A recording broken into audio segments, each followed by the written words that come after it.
Welcome, everyone. This is your friend, the DN What If, here with another exciting fanfiction. Today, we're diving into the story of what if Deku was chosen by an alien to become a hero? If you enjoy this video, don't forget to hit that like button and subscribe for more fanfiction content just like this. Now, let's get started with the fanfic. The words echoed in Izuku's mind, a death knell to the dream he had clung to since childhood. It may not be possible. All Might, his hero, the symbol of peace, had just extinguished the last flickering ember of hope. The skeletal figure of his idol, now a stark reminder of the harsh realities of their world, seemed to mock his naive aspirations.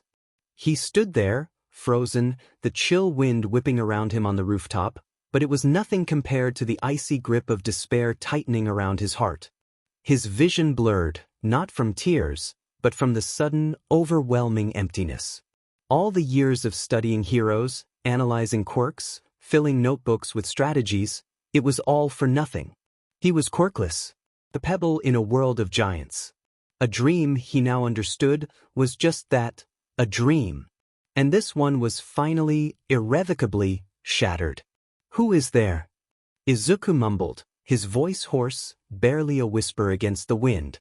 He hadn't even realized he'd heard anything until the question escaped his lips. He spun around, his eyes frantically scanning the empty rooftop, half expecting to see a trick of the light, a lingering echo of his own broken hopes. A soft, melodic giggle answered him, like wind chimes in a gentle breeze. "I'm Lyra, and I'm right here above you." Izuku's head snapped upwards. The air directly above him shimmered, distorting the cityscape beyond like a heat haze. Then, slowly, impossibly, a form began to materialize. It wasn't a person, not exactly. It resembled a classical lyre, crafted in a deep, calming blue, its curves elegant and serene. But what truly captivated him were the red, flame-like protrusions erupting from its top. They flickered with an inner light that didn't seem to burn but rather glow, pulsing with a soft, ethereal energy.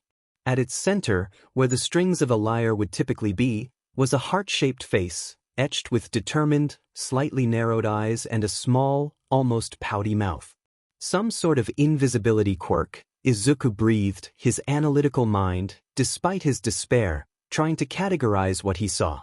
But that form, He instinctively reached for his notebook, a habit ingrained from years of hero analysis, before his hand fell uselessly to his side. What was there to analyze? This was unlike anything he'd ever seen. It floated effortlessly, without visible means of propulsion, radiating an aura of ancient wisdom and quiet power. "You're right about the invisibility, in a way," Lyra's voice resonated, a gentle hum that seemed to vibrate through the very air around him, "though my nature is far more fundamental. And I can help you, Izuku Midoriya. I can help you be a hero." The words hit Izuku like a physical blow, not with force, but with a sudden, sharp jolt of conflicting emotions. Help him be a hero? The very concept felt like a cruel mockery. Just moments ago, All Might, the pinnacle of heroism, had all but told him it was impossible. His heart, already bruised and battered, recoiled from the fragile tendril of hope Lyra's words offered. He'd been fooled by his own optimism for so long, clinging to a dream that was never truly within reach. To hope again, only to have it snatched away, felt like a torture he couldn't endure. "No," Izuku whispered, shaking his head, his eyes fixed on the strange, beautiful form. "No, you can't. Almighty just said it. It's impossible. Without a quirk, it's just a dream." His voice cracked on the last word, the raw pain evident. "Why would you say that? Are you trying to trick me? Is this some kind of villain's illusion?" He looked around nervously, half expecting the sludge villain to reappear, or some other malevolent force to reveal itself.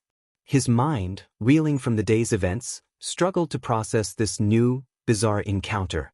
Lyra's glowing eyes seemed to soften, her pouty mouth remaining fixed but conveying a sense of understanding. "I sense your despair, Izuku Midoriya. It is a heavy burden, especially after such a profound disappointment. But I am no villain, nor am I an illusion. My offer is genuine."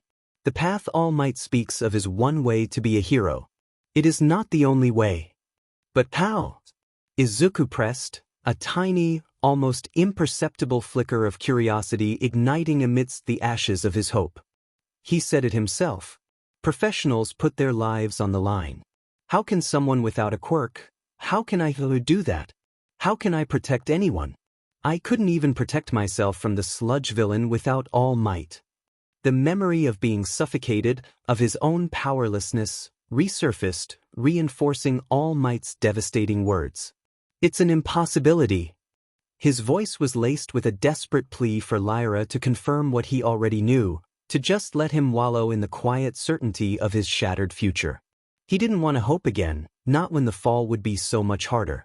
As Izuku spoke, Lyra's blue form began to pulse, a soft, internal glow intensifying until it shifted, first to a shimmering violet, then to a vibrant, almost shocking pink. The light grew, encompassing Lyra entirely, then burst outwards in a silent, blinding flash that swallowed Izuku whole.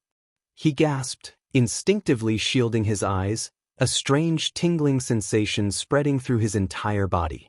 It felt like every cell was being rearranged, stretched, and reformed, a sensation both exhilarating and terrifying. When the light faded, Izuku slowly lowered his arms, his eyes blinking rapidly to adjust. The world around him seemed sharper, the colors more vivid, but it was the change to himself that truly stunned him. He looked down at his hands, which now appeared slender, graceful, and distinctly feminine. His clothes, once baggy and ill-fitting, now clung to a more lithe, delicate frame. He felt a strange lightness, a shift in his center of gravity. Panic seized him. His breath hitched in his throat. He ran his hands over his face, feeling softer contours, a more refined jawline. His hair, he imagined, must be longer, perhaps even styled differently. He took a tentative step, his movements feeling unfamiliar, almost alien. What happened to me?" he stammered, his voice higher, softer than he remembered. He felt a surge of heat rush to his face, a profound sense of embarrassment mingling with his terror. He was different. Drastically different. He looked down at his chest, noting the subtle, yet undeniable changes. His mind raced, trying to process this impossible transformation. Was this Lyra's help? To change him like this? Suddenly, a cacophony of sounds assaulted his ears. It wasn't the usual city hum. It was a jumble of distant voices, overlapping and indistinct, yet somehow piercingly clear. He could pick out individual words, snippets of conversation from blocks away. Dot captured him. Dot the boy from the convenience store. Dot villain has him cornered. Dot heroes are on their way, but... The voices were frantic, desperate. A boy. Captured. Villain. His analytical mind, despite his personal crisis, immediately recognized the urgency. That, Izuku Midoriya, Lyra's voice resonated directly in his mind, clear as a bell, cutting through the auditory chaos, is ultrasonic hearing. You can now hear and translate waves too high or too low for the normal human, or even EM being, to hear. It allows you to perceive the world on a much deeper, more fundamental level. EM beings? Izuku thought, the question forming instantly in his mind, the concept completely new to him. What are EM beings? There was a brief, almost imperceptible pause in Lyra's mental voice. That is a question for another time, Izuku. Right now, don't you want to go help that boy? You heard them. He's in danger. And now, you have the means to do something. Before Izuku could respond, Lyra continued, her voice taking on a more urgent, instructive tone. Listen closely. This is your EM wave change. Your new form is designed for agility and resonance. The red bodysuit, with its golden accents and black streaks, is not just aesthetic, it's a conduit. Your helmet, adorned with heart motifs, is your flat live monitor. The earphones allow you to hear everything with perfect clarity, and the built-in amp means you can project your voice, or other sounds, with incredible power, even hold a concert anywhere. The guitar amp within it has undergone EM wave change, enhancing its capabilities. Next, Lyra continued, a mental image of a heart-shaped device appearing in his mind is the humming heart transducer. It's the blue, heart-shaped guitar you now hold. This analog pulse converter takes the sound of your singing, your focused sonic output, and transforms it into pulse waves. These waves are then emitted as shock waves to attack enemies.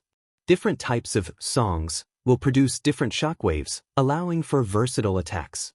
Finally, Lyra concluded, as Izuku felt a sleek, comfortable band materialize on his forearm, the equalizer ring on your arm.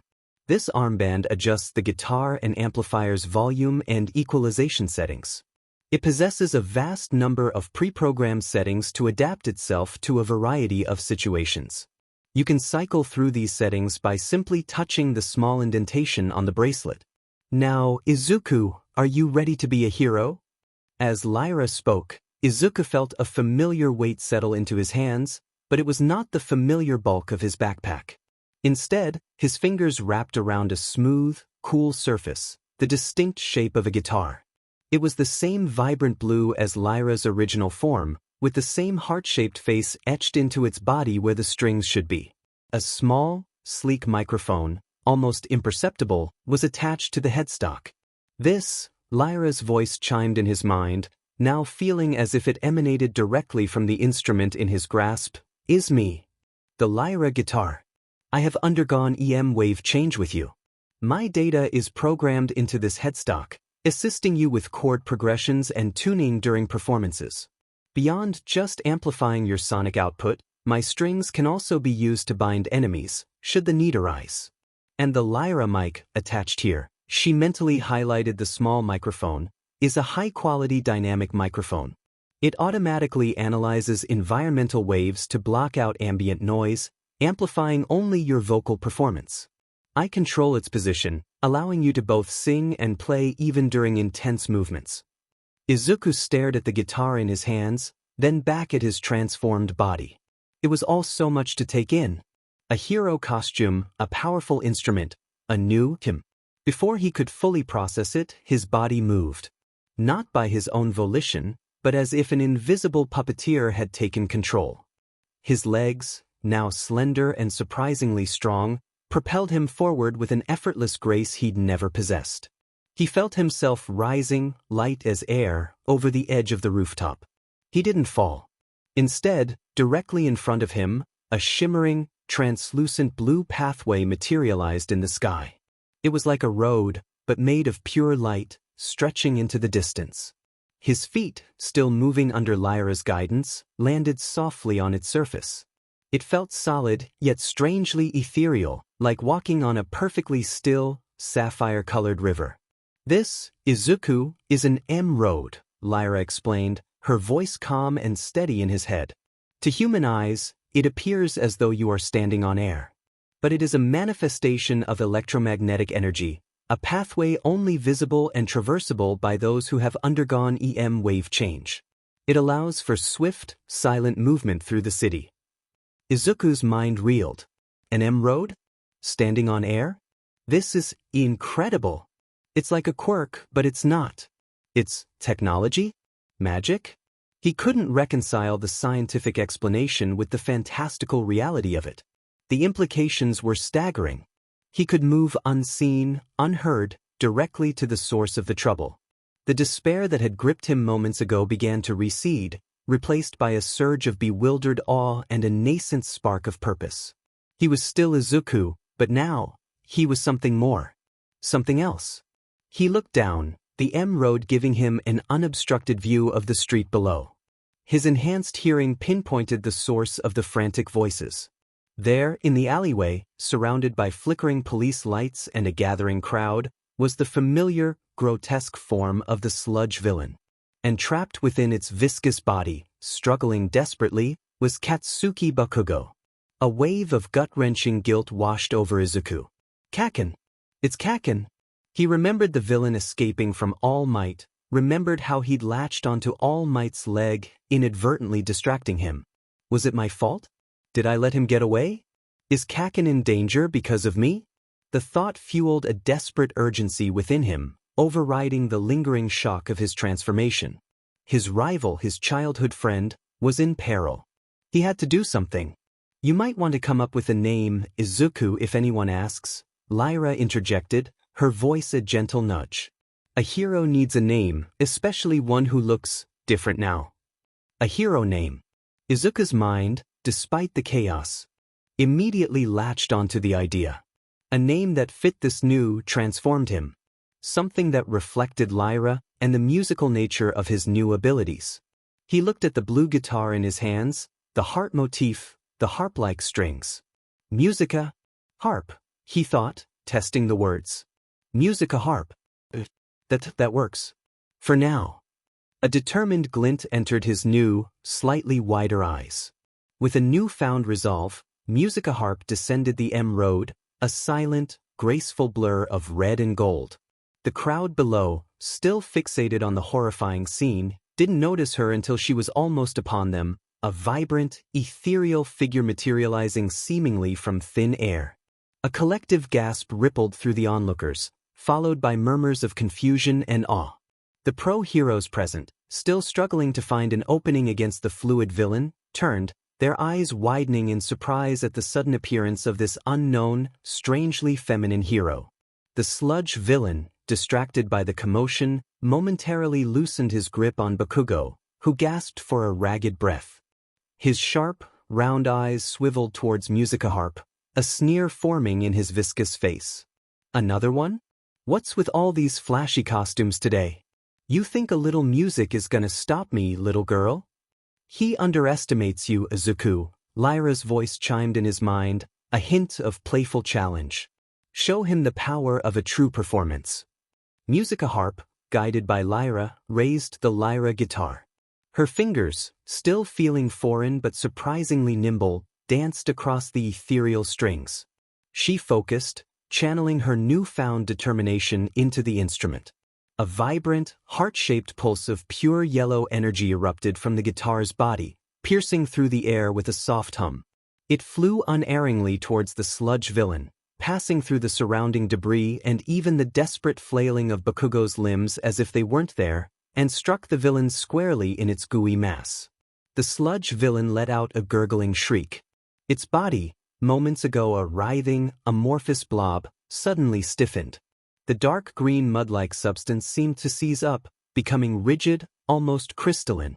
Its sharp teeth remained bared, but the predatory gleam in its eyes was replaced by a wide, unblinking stare of utter shock. It was paralyzed, frozen in place, unable to move a single tendril. The crowd gasped again, this time in stunned silence. The pro-heroes looked on, bewildered. Yellow pulse, paralysis, Lyra explained calmly in Izuku's head. Effective, isn't it? Now for Bakugo. Musica harp's gaze immediately snapped to Katsuki, still partially submerged and struggling within the villain's frozen form. Even paralyzed, the sludge villain's grip was tight, suffocating. Izuku knew he had to act fast.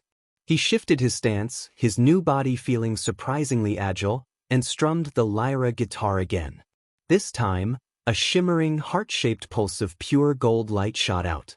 It bypassed the villain entirely, phasing through its rigid body, and enveloped Katsuki. A faint, golden aura shimmered around Bakugo. His eyes, previously wide with terror and desperation, suddenly narrowed with a renewed, fierce determination. A surge of unexpected strength coursed through his limbs, and he began to push back against the villain's solidified mass with a renewed vigor.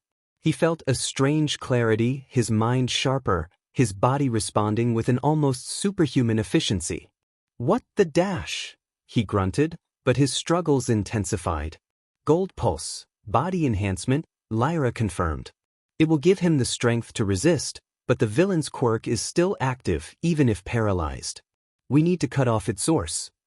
Just as Bakugo began to make progress, a flicker of dark green, almost imperceptible, ran through the villain's frozen form. A low, guttural growl escaped its bared teeth, and a faint, almost imperceptible tremor ran through its body. It was trying to reactivate its quirk, to regain its fluid immunity. Musica harp didn't hesitate. Her fingers flew across the strings, a furious, determined melody echoing in her mind. Another heart-shaped pulse, this one a brilliant, almost blinding silver, shot forth. It slammed into the sludge villain, sinking deep into its core. The effect was immediate and dramatic. The rigid, crystalline texture of the villain's body began to crack, not physically, but as if its very essence was fragmenting. The dark green hue seemed to drain, becoming duller, less vibrant. The low growl died in its throat, replaced by a choked, wheezing sound. The villain's eyes, previously wide with paralysis, now glazed over, a vacant, powerless stare. Its hold on Bakugo visibly loosened, its once formidable grip now weak and flaccid. Silver Pulse, ability lock, Lyra stated, a hint of triumph in her mental voice. His quirk is now suppressed for the next hour. He is vulnerable. Seeing her chance, Musica Harp moved.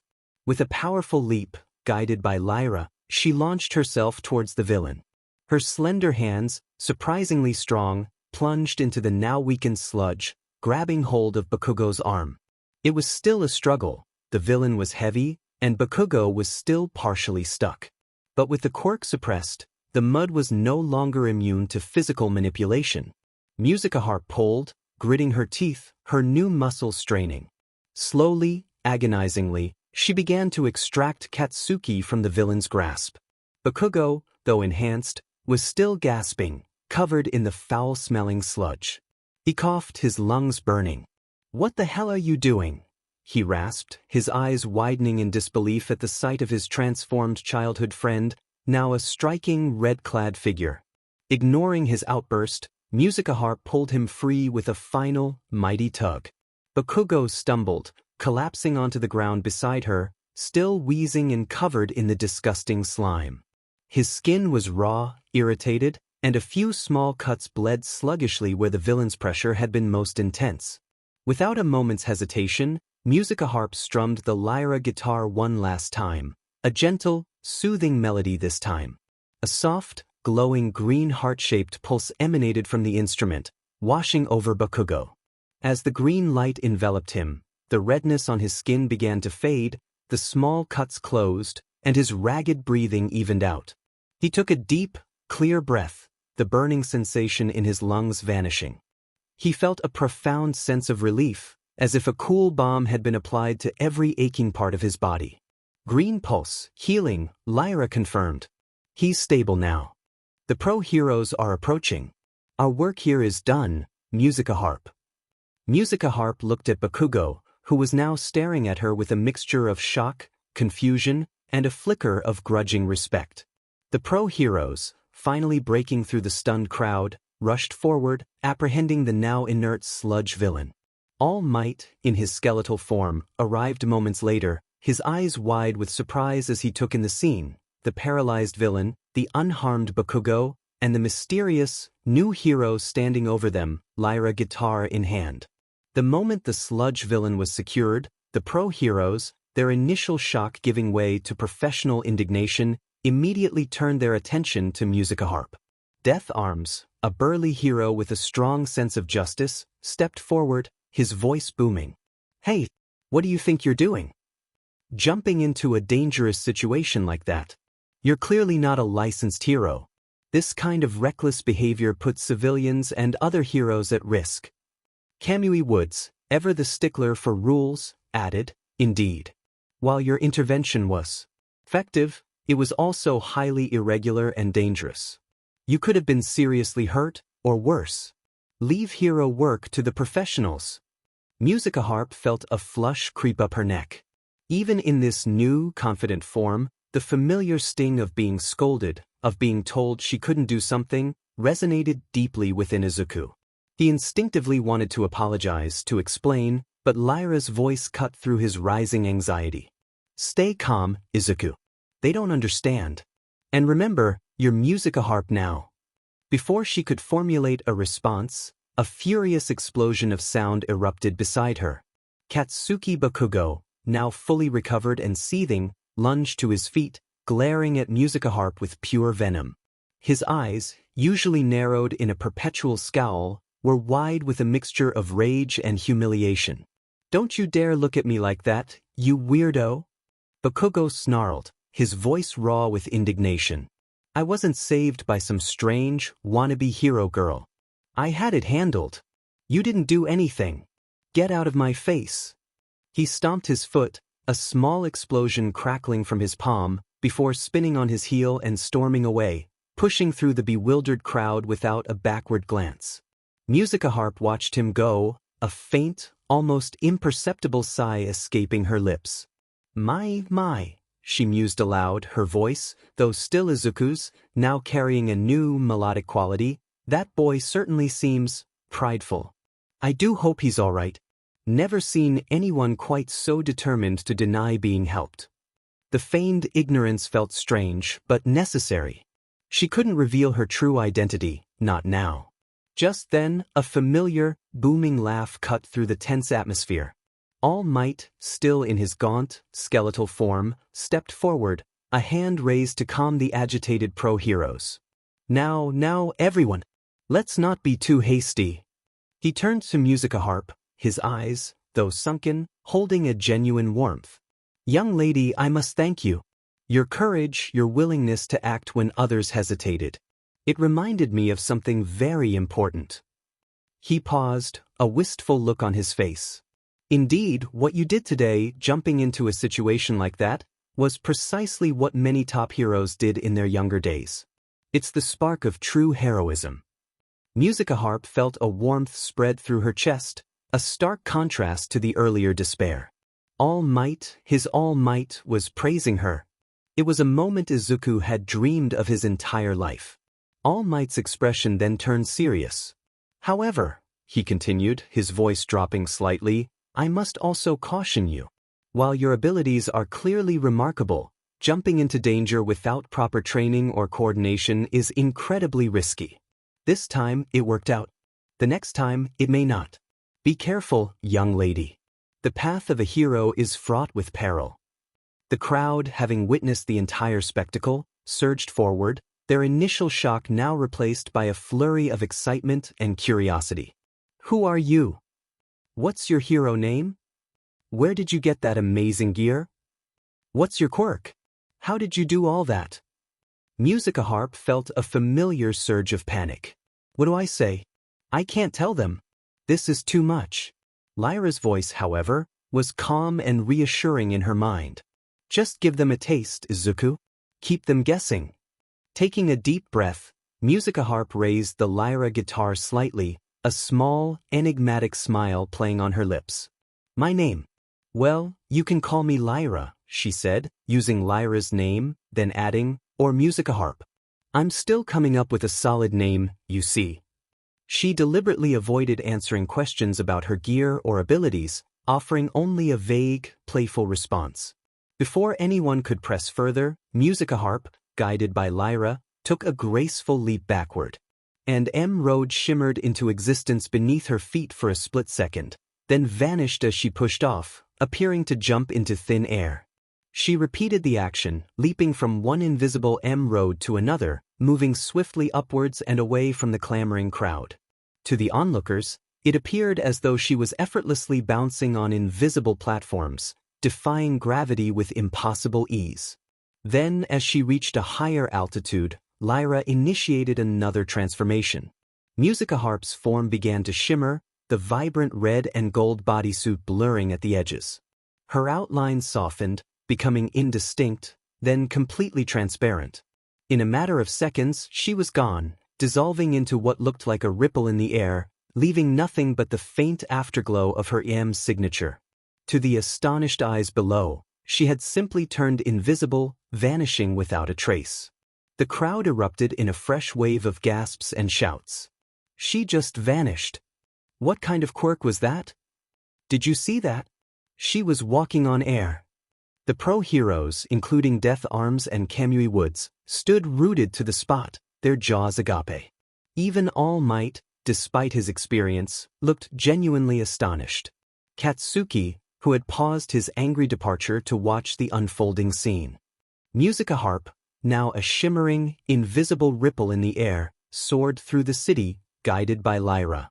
The exhilaration of the rescue, the praise from All Might, and the sheer disbelief of the crowd, all mingled with the lingering shock of her transformation. As they put more distance between themselves and the scene, Lyra's presence in his mind became more distinct, less a guiding force and more a conversational partner. Lyra, Izuku thought, his voice still sounding strange even. In his own head, What was that? And what are you? What happened to me? The questions tumbled out, a desperate need for understanding overriding his embarrassment. Lyra's mental voice, a soft, melodic hum, resonated with a hint of amusement. Patience, Izuku. One question at a time. What you just experienced, and what you are now, is a frequency change, as I taught you. It allows us to shift our very being into electromagnetic waves, rendering us invisible and allowing for rapid, unhindered movement. It's how I exist and how we merge. As for what I am, Lyra continued, a sense of ancient wisdom underlying her playful tone, I am an ephemeron. From a world far, far away, where existence is defined by frequencies and waves. What you call a quirk on your planet, we call a natural manifestation of vibrational energy. Our wave change is a simple merger, a resonance between two compatible frequencies. In this case, yours and mine. Your physical form, your very essence, is temporarily harmonized with my EM wave form, allowing for this delightful transformation. Izuku's mind, the mind of a meticulous analyst, was reeling. Ephemeron? Frequencies? Electromagnetic waves? A merger? This isn't a quirk. Something else entirely. Something alien. But it feels real.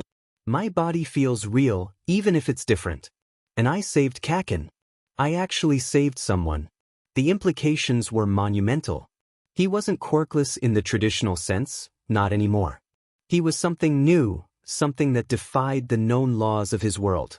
The idea of being a merger was bizarre, yet it explained so much. Lyra wasn't just a piece of gear, she was a sentient being, a partner. And this transformation, this wave change, was their combined power. It was terrifying, exhilarating, and utterly, wonderfully possible.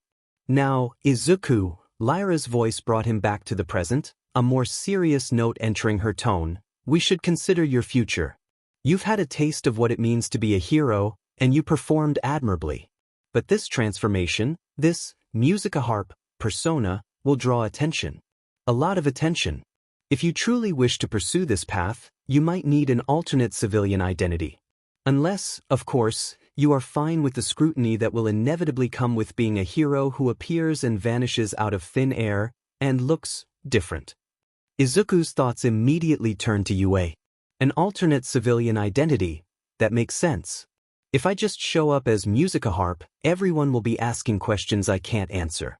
And if I try to go back to being Izuku Midoriya, how would I explain this? Or how would I even get into Yue? They have strict entrance exams and I don't have a quirk. But if I can use this wave change, a new strategy began to form in his mind. He could train with Lyra, master this new form and its abilities. He could use it to pass the practical exam, perhaps even the written one with Lyra's advanced knowledge. He could be a hero not with a quirk, but with Lyra, with this incredible wave change. The thought sent a thrill through him. It was a risky, unconventional path, but it was a path. Indeed, Lyra chimed in, sensing his thoughts. And if you wish to avoid such flashy displays for everyday life, or for situations where you don't want to draw attention as musica harp, there are less obvious ways to utilize my abilities. Ultrasonic hearing, for example, is always active. You can subtly gather information. The equalizer ring can manipulate sound waves on a smaller scale, perhaps to create distractions or even minor concussive forces without a full pulse song. We can work on fine-tuning these applications, making them less overt. Izuku felt a surge of gratitude towards Lyra. She was offering him not just power, but guidance, a way to navigate this new, bewildering reality. He looked at the city lights twinkling below, a vast expanse of possibilities. He had about 10 months until Yue's entrance exam. 10 months to train, to learn, to master this new self. 10 months to prove that a quirkless boy, with the help of an FME and liar, could indeed become a hero. The despair was gone, replaced by a fierce, burning determination. The next morning, the city was abuzz with one topic: the mysterious new hero, Musicaharp. Social media exploded. Trending hashtags like #Musicaharp, #NewHeroOnTheBlock, #WhoIsThatGirl, and #InvisibleHero dominated every feed. Online chatter. At HeroFanatic88, OMG, did anyone see that hero last night? The one who just appeared out of nowhere and saved that kid from the sludge villain. Her costume was so cool. And that guitar. What kind of quirk is that? At QuirkTheoryNerd. Analyzing the footage of #Musicaharp. Her B-Pulse song, ability seems to affect targets based on color. Yellow for paralysis, silver for quirk suppression. And the way she just vanished? Frequency manipulation? Invisibility? This is a completely new class of quirk. At Fashionista Hero, her outfit. That sleek red bodysuit with the gold and black accents? And the heart motifs on the helmet? So chic, so powerful. She's serving looks and justice. #HeroFashion, #Musicaharp. At Skeptical Citizen, another vigilante, probably. Just because she helped doesn't mean she's licensed. Heroes need training, not just fancy gear. Still, that vanishing act was something else. At All Might himself thanked her. That's gotta mean something. She's got the spirit of a true hero. News channels were quick to pick up the story, running special reports. Reporters swarmed the scene, interviewing bewildered witnesses. News report, Channel 5 News. Good morning, Muzutafu. The city is still reeling from last night's dramatic villain incident, not just for the quick apprehension of the sludge villain, but for the astonishing debut of a mysterious new hero. Our reporter, Akari Tanaka, is on the scene now. Scene cuts to a reporter with a microphone, standing in front of the taped-off alleyway. Akari Tanaka, thank you, Kenji. Indeed, the air here is still thick with excitement. We've managed to speak with several eyewitnesses who saw the entire event unfold. Sir, can you tell us what you saw? Witness 1, middle-aged man, visibly shaken but excited. It was unbelievable. One moment, that sludge monster had the kid, and then this girl, this hero, just appeared. Like she walked out of thin air. And she had this amazing blue guitar. She played it, and the villain just froze. Then she made the kid stronger, and then the villain just went limp. And she pulled him out. It was like magic.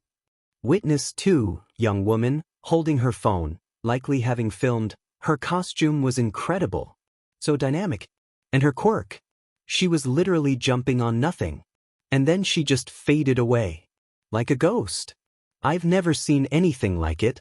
She called herself Lyra, or Musicaharp. She said she was still deciding. She's so cool.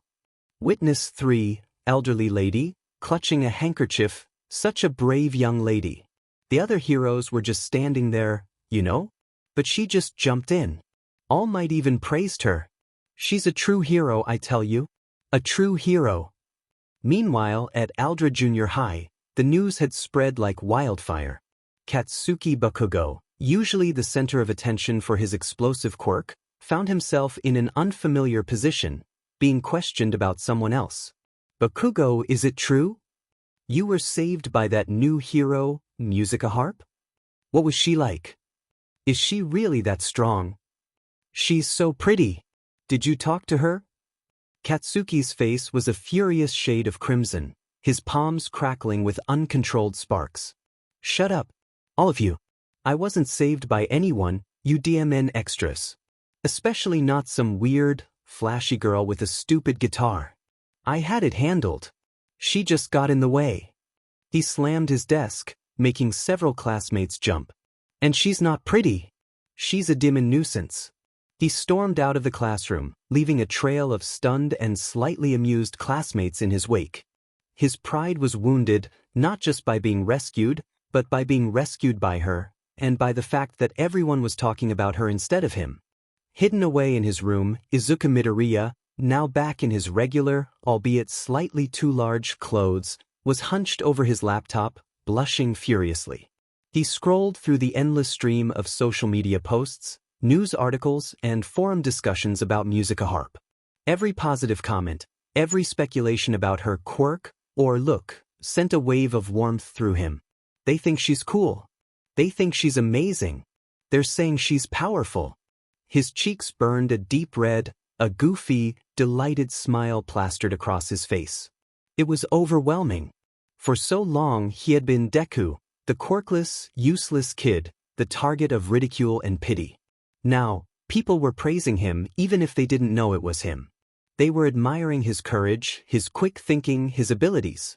The compliments, though directed at Musica Harp, felt like a balm to years of insecurity and self-doubt. "You seem pleased, Izuku," Lyra's voice hummed in his mind, a gentle, knowing tone. "Be pleased?" Izuku thought back, still grinning. "Lyra, this is incredible. Everyone's saying such nice things. They think Musica Harp is amazing. It's more than I ever dreamed of." He felt a lightness in his chest, a joy he hadn't experienced in years.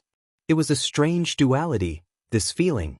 The praise wasn't for Izuku Midoriya, the quirkless boy, but for the powerful, mysterious hero he became with Lyra. Yet, it was still him underneath, the one who had run in to help, the one who had wanted to save. And that felt like everything.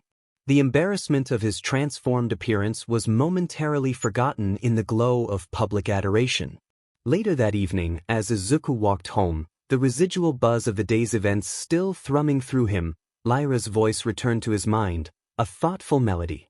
"Izuku, about that alternate civilian identity. We need to solidify it. How do Hikari or Sonia sound to you?" Izuku considered the names. Hikari. It means light, that's nice. Sonia. Not bad. But you're from space and or rather, your theme is music. So maybe something that reflects that. He paused, his analytical mind already sifting through possibilities. How about Yudahoshi? It means song star. Or maybe Kuken Yudaheim, space songstress? He mused, trying out the sounds. Those feel more fitting for Musica Harp's civilian self, don't you think? Yudahoshi, Lyra repeated, a pleasant resonance in her mental voice. Yes, I like that. It has a certain charm. And it subtly hints at our origins without revealing too much. Very clever, Izuku. Izuku blushed again, a fresh wave of warmth spreading through him at Lyra's compliment. He remembered the news reports, the online chatter, how everyone had assumed Musica Harp was a girl. Right, a completely different person and a girl. He mentally pictured his transformed self, the lithe frame, the softer features. It was a stark contrast to his usual appearance. I have an idea for a look, he thought, but it will need some work. It's not just about the clothes, but how I carry myself, how I act. I'll try to see what I can do with our EM wave change to make that easier, Lyra offered, a hint of her playful giggle returning. We can subtly adjust your aura, your perceived presence, to match the persona. And of course, you should probably learn to play music and sing, Izuku. If you're going to be a song star, you'll need to embody it fully, even in your civilian life. Izuku's eyes widened. Learn to play music? Sing? He'd always been terrible at anything artistic. But then he'd always been terrible at anything heroic too, until today. This was a new challenge, a new skill to master. He imagined himself, as Yudahoshi, effortlessly strumming the Lyra guitar, captivating audiences with her voice. It was a daunting thought, but also an exciting one. 10 months until UA's entrance exam, he reminded himself. That was a lot of time. Time to train his body, to learn about Lyra's powers, and now to learn music. It was a packed schedule, but for the first time in his life, he felt a clear, tangible path stretching before him. Now, Izuku, Lyra's voice became more formal, a comprehensive explanation beginning to unfold in his mind. Let me explain our abilities in a fuller capacity. You've experienced some of them, but understanding their full scope is crucial for your growth as a hero. First, shock note, Lyra began. When you strum the Lyra guitar and I manifest speakers on either side of us, we can fire a shock note. This is a concussive wave of sound energy. Its damage and paralyzing effect are directly proportional to the volume. The higher the volume, the more potent the shock. It's a direct, forceful attack. Then, there's machine gun string, she continued. This is a rapid-fire variant. By focusing your intent, we can fire 6 individual notes in quick succession at a target. Each note carries a paralyzing effect, designed to overwhelm and incapacitate an opponent swiftly.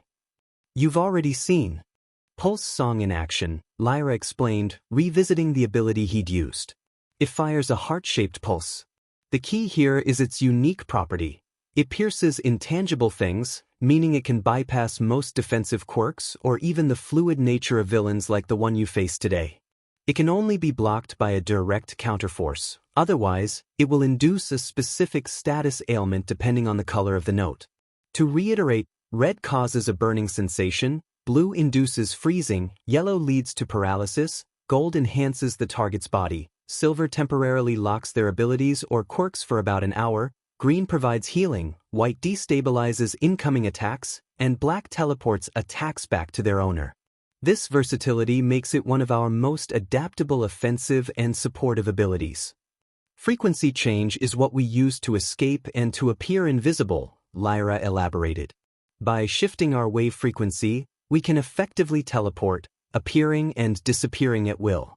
It's not just about invisibility, it's about moving through space by becoming part of the electromagnetic spectrum. This allows for incredible speed and evasion. You also possess anti-hypnosis, she stated. This is a passive ability. Due to our unique EM composition, you are immune to all forms of hypnosis or mind control. The only way your mind could be fully taken over is by a compatible AMian or another FMian, and such encounters are exceedingly rare. And finally, your ultrasonic hearing, Lyra concluded her comprehensive overview. This allows you to hear and translate waves that are too high or too low for normal human ears, or even most EM beings, to perceive. It grants you an unparalleled awareness of your surroundings, picking up subtle vibrations, distant conversations, and even the faint hum of technology. And one more thing, Deku, Lyra added, her voice dropping slightly, a hint of ancient knowledge in her tone. All EM beings have the innate ability to turn into EM waves and, as such, can enter and travel through technology. Computers, phones, satellite dishes, even the city's power grid. As long as it has some form of operational system, we can navigate it. Keep that in mind. It could be incredibly useful or incredibly dangerous, depending on how you use it. Izuku listened intently, his mind furiously scribbling mental notes. The sheer scope of their combined abilities was staggering. It wasn't just a quirk, it was an entire arsenal. And the idea of traveling through technology. That was a game changer. He had a lot to learn, a lot to train for. But for the first time, the path to becoming a hero, a real hero, felt not just possible, but within his grasp. Meanwhile, high above the bustling city, in a discreet meeting room within the towering structure of UA High School, Principal Nizu sat at the head of a polished table. Across from him sat the perpetually tired-looking Eraserhead, the flamboyant Present Mike, and the gaunt, deflated form of All Might. A holographic projection of Musica Harp, captured from various shaky phone recordings, shimmered in the center of the table, showing her red and gold suit, the blue guitar, and her graceful, almost ethereal movements. "All right, gentlemen," Nizu chirped, his paws steepled, his beady eyes gleaming with intellectual curiosity. "Let's discuss our mysterious new hero. Or, perhaps more accurately, our mysterious new vigilante. Aizawa, your thoughts?" Eraserhead, or Shota Aizawa, rubbed his temples, a sigh escaping him. Problematic. Highly problematic. Unlicensed hero activity, especially with such a flashy display, sets a dangerous precedent. While her intervention was undeniably effective, it was also incredibly reckless. She jumped into a situation where even several pro heroes were struggling. That kind of uncoordinated action could have led to disaster. He narrowed his eyes at the hologram. That said, her abilities are intriguing. The way she neutralized the villain, the apparent quirk suppression, the healing, and that vanishing act. It wasn't a teleportation quirk I've seen before. It lacked the usual distortion. Present mic, Hisashi Yamada, leaned forward, his voice a booming contrast to Aizawa's monotone. Yeah. But the flair, Aizawa. Did you see her? The costume, the guitar. Music a harp. What a name. And those sound-based attacks. So cool. She paralyzed the villain with a yellow note. And then healed the kid with a green one. That's some serious sonic manipulation. Plus, she literally walked on air, then poof. Vanished. It's like a whole new level of sound-based quirk. All Might, who had been listening silently, cleared his throat. Indeed, young Yamada is correct about the flair. He paused, his gaze fixed on the shimmering image. I was present at the scene. I saw her courage. She rushed in when no one else could, when even when I was unable to act. She possesses the true heart of a hero, a willingness to put herself in harm's way for others. It reminded me of what it means to be a hero, truly. He then sighed, deflating slightly. However, as Aizawa pointed out, her methods were unorthodox. I only saw her for a brief moment before she faded away. I couldn't get a clear read on her quirk, or how her gear plays into it. Precisely, All Might, Nizu interjected, his eyes twinkling. That is the crux of our discussion. Her abilities are highly versatile, seemingly manipulating sound or vibrations to produce a wide array of effects: paralysis, enhancement, quirk negation, healing, even apparent teleportation and invisibility. The guitar she wields, the lyra guitar, as she called it, seems integral to her power. Is it a specialized support item that amplifies a weak quirk? Or is the guitar itself the source of her power, perhaps a sentient quirk manifestation? Or, as some online theories suggest, is it a combination of both? It's the range that's baffling, Aizawa grumbled, crossing his arms. To have offensive, defensive, support, and even movement abilities all tied to one source. If it's a quirk, it's incredibly complex. If it's a support item, then the technology behind it is revolutionary and completely unknown to us. And the way she just poofed. Present Mike exclaimed, mimicking the vanishing act with his hands. It wasn't a traditional teleport. It was more like a frequency shift? Like she became a wave herself. Imagine the tactical advantages of that. We can confirm that her abilities appear to be tied to sound or electromagnetic waves. Nizu summarized, tapping a paw on the table. The pulse song and shock note clearly indicates sonic manipulation. The walking on air and vanishing suggest control over electromagnetic frequencies. The question is, to what extent? What are the limits of her power? Can she sustain these effects indefinitely? What are the drawbacks? We have no data on her physical capabilities, her training, or her psychological state. She's an unknown variable, a powerful one, but an unknown nonetheless. Aizawa nodded slowly. She's a loose cannon. Effective, yes, but unpredictable. We need to identify her. For her own safety, and for the safety of the public. She's a mystery, wrapped in an enigma, playing a rock concert. Present Mike added dramatically. But a hero nonetheless. We should recruit her. Imagine the lessons she could teach about improvisation. Back in Izuku's room, the conversation shifted from heroics to the mundane, yet equally daunting, task of creating a civilian alter ego. Izuku, Lyra's voice resonated in his mind. We need to discuss your civilian alter ego more concretely. This noise form I mentioned, it's like a transformation, a purely cosmetic one. Since you don't have the innate program for it, you can only use it at low frequencies. Otherwise, you might get corrupted, or in other words, negatively affected by the noise, the raw, unfiltered EM energy that makes up my being. But when resonated with noise in your case, you can change your look. As Lyra spoke, a shimmering image materialized in Izuku's mind's eye, a reflection of the form Lyra was describing. It was undeniably her. The bright pink beret perched jauntily on short, choppy purple hair.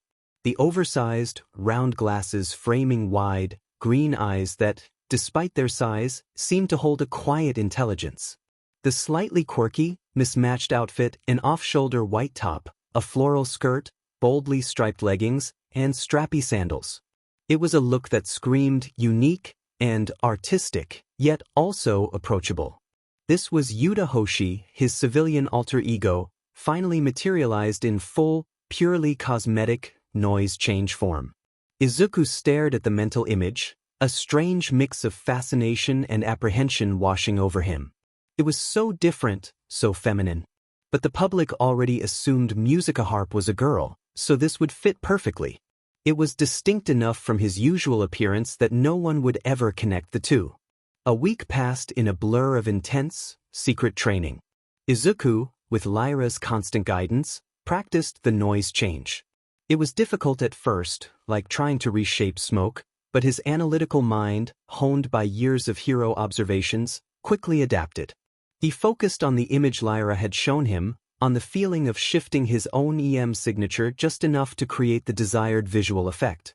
He spent hours in front of his mirror, watching his reflection ripple and coalesce into the vibrant, purple-haired girl.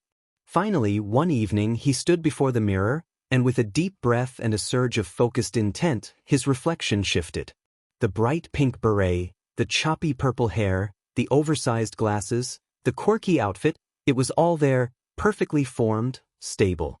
He reached out, touching the soft fabric of the top, the smooth lenses of the glasses. It was real. He had done it. "You did well, Izuku," Lyra's mental voice hummed with genuine approval. "In such little time too. Now we just need to see how long you can hold it. And then, we can work on your singing ability and voice. If you're going to be a girl in this civilian alter ego, your voice will need to match. We also need to consider what abilities to show, unless you want to explain me to them." Izuku nodded, looking at his new reflection, then back at his normal self. The singing and voice modulation would be the hardest part. He'd always been so quiet, so mumbling. But this was for Yue. This was for his dream. He had 10 months. 10 months to become Yuta Hoshi. So, Lyra's voice chimed, pulling him from his thoughts. "What are you going to tell your mom?" Izuku froze. His mom. Inko Midoriya. How was he going to explain any of this to her? The transformation, the new identity, the secret hero work. The sheer impossibility of it all hit him with full force. 3 months later, the sun beat down on Mizudafu, but high above the city, Izuku, in his Musica Harp form, zipped along an invisible M road, Lyra a comforting presence in his mind. He was getting better, much better. His movements were fluid, almost second nature, and he could maintain the frequency change for longer PRDS without conscious effort. He was practicing limited showings of shock note, just enough to create a small concussive force or a burst of sound, carefully controlling the volume. The goal was to make it look like a sound quirk to observers, rather than the full, overwhelming power of an FMEan. "You're improving remarkably, Izuku," Lyra praised, her voice a gentle hum. "Your control over the EM waves is becoming quite refined. We're well on our way to making you a formidable candidate for the UA entrance exam. Are you still considering presenting yourself as someone with a guitar quirk that creates sound waves?" "Yes," Izuku thought back, focusing on maintaining his balance on the shimmering road. "It's the most logical cover. It explains the guitar and the sound-based attacks, without revealing. And the invisibility and EM roads can be explained as a secondary aspect or a specialized support item. It's vague enough to avoid too many questions, but impressive enough for the exam." Suddenly his ultrasonic hearing picked up something unusual. A distinct, rhythmic hum, unlike any he'd encountered before on the EM roads. It was faint but growing stronger. "Lyra, do you hear that?" he thought, his head tilting slightly. "There's someone else on the EM roads. Is that possible? Are you the only one who came here?" An interesting frequency," Lyra mused. "No, Izuku, I am not the only one who came here. My people, the Ephemians, are a vast and ancient civilization. While I came alone on my journey, it wouldn't be surprising if another like me, or even an Aemian, were to visit your planet. Most humans would be completely unaware if they did, as our true forms are beyond their perception. This could be someone who came before me, or perhaps even after." They continued along the M road, following the unique frequency. For almost 30 minutes, They navigated the invisible pathways, the hum growing steadily louder. Then, in the shimmering distance, a figure began to coalesce. It was unmistakably the purple snake lady from the reference images Izuku had seen in his hero analysis. Her slender, humanoid upper body was adorned in a form-fitting outfit, a deep red and black scaled motif shimmering faintly. Angular shoulder pads extended upward like predatory wings, framing her delicate yet razor-edged form. Her arms ended in claw-like hands, held with subtle poise. Her defining feature was her segmented tail, coiling and twisting behind her in a hypnotic rhythm, each metallic segment gleaming. Her head was crowned with a red, scaled helmet-like structure that obscured her eyes, and serpentine appendages coiled from her back. Beside her, on a different road, her expression one of bored superiority. "Oh, it's her," Lyra's voice came, a hint of recognition, perhaps even a touch of exasperation. "Her? Who is she, Lyra?" Izuku thought, a nervous flutter in his chest. "You know her?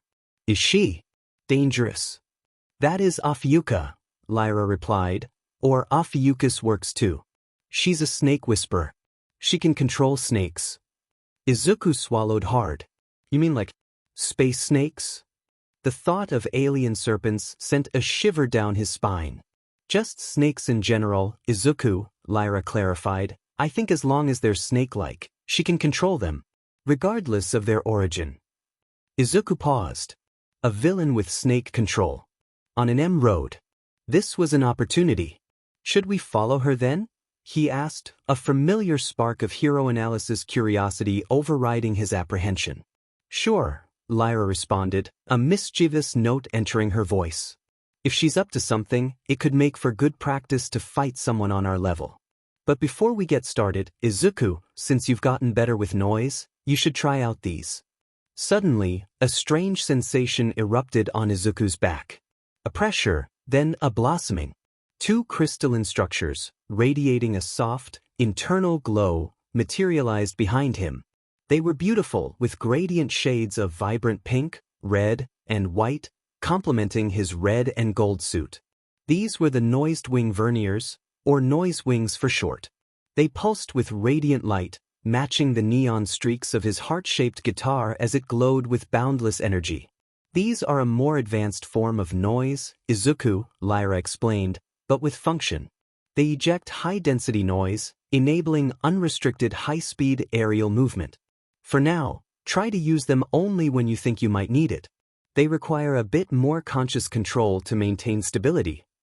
Before Izuku could fully process the new appendages, his ultrasonic hearing picked up frantic shouts from below. A familiar voice, smooth and melodious, but now laced with panic. It was Uwabami, the snake hero. They descended silently, the noise wings providing effortless, high-speed movement. They found themselves overlooking a busy street where Uwabami, in her signature snake-themed hero costume, was in the middle of what looked like a commercial shoot. Cameras were rolling, lights were set up, and a small crowd had gathered.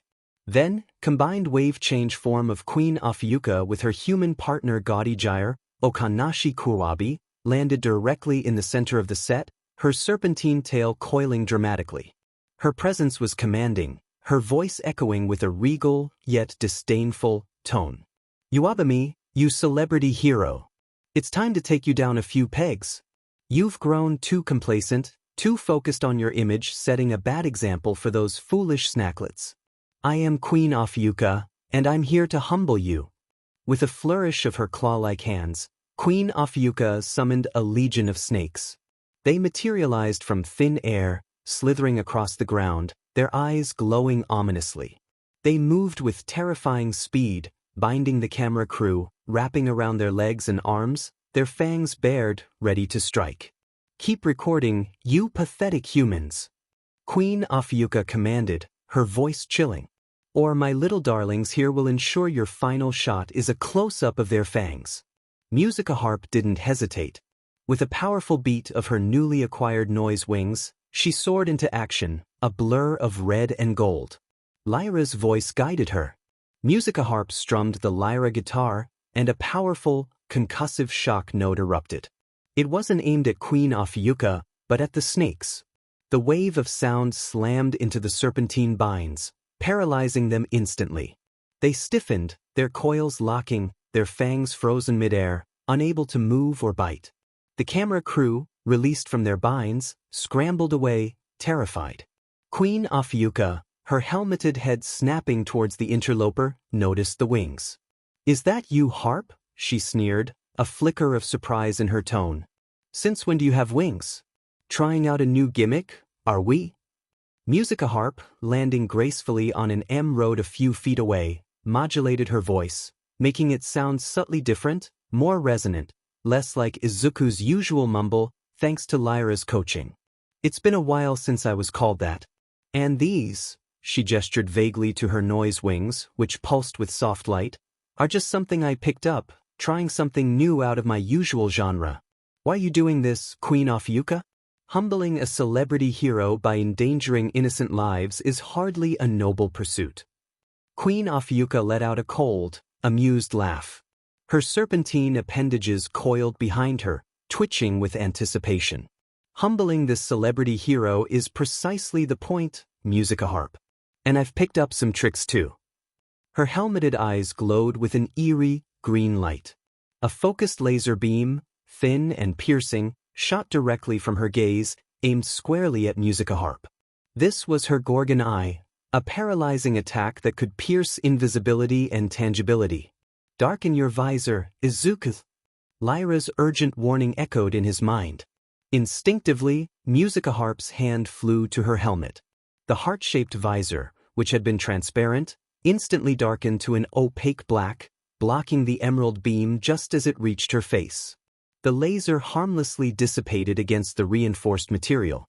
"I can't let that happen, Queen Ophiucha," Musica Harp stated, her modulated voice firm. "You can leave peacefully now, or we can take this elsewhere. But I must warn you, jail won't stop you, nor is it a way to help people who can be rehabilitated. Would you reconsider your actions?" Before Queen Ophiucha could respond, Iwabami, having recovered from her initial shock and seeing her crew freed, slithered forward, her long, snake-like hair writhing. "Hold on, you two. What is the meaning of this? Queen Ophiucha, I've had enough of your antics. And you." She turned her attention to Musica Harp, her eyes narrowing. "Who are you exactly? And what is your relationship with this villain? Are you allies or?" Musica Harp held up a hand, a calm gesture. "We are neither allies nor enemies, Iwabami-sen," she clarified, her voice still modulated by Lyra. "Unless, of course, the Snake Queen over there forces my hand. My purpose here is simply to ensure no innocent lives are harmed." "Innocent lives are merely pawns in the grand game, Iwabami," Queen Ophiucha scoffed, her gaze still fixed on Musica Harp. "And you, Musica Harp, you speak of rehabilitation? Such naive idealism. Some individuals, like myself, are simply beyond your simplistic notions of good and evil.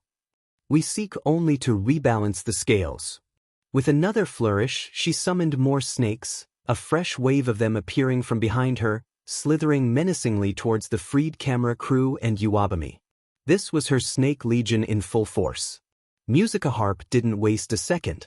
Her fingers flew across the lyra guitar strings, a series of rapid, concussive shock notes erupting.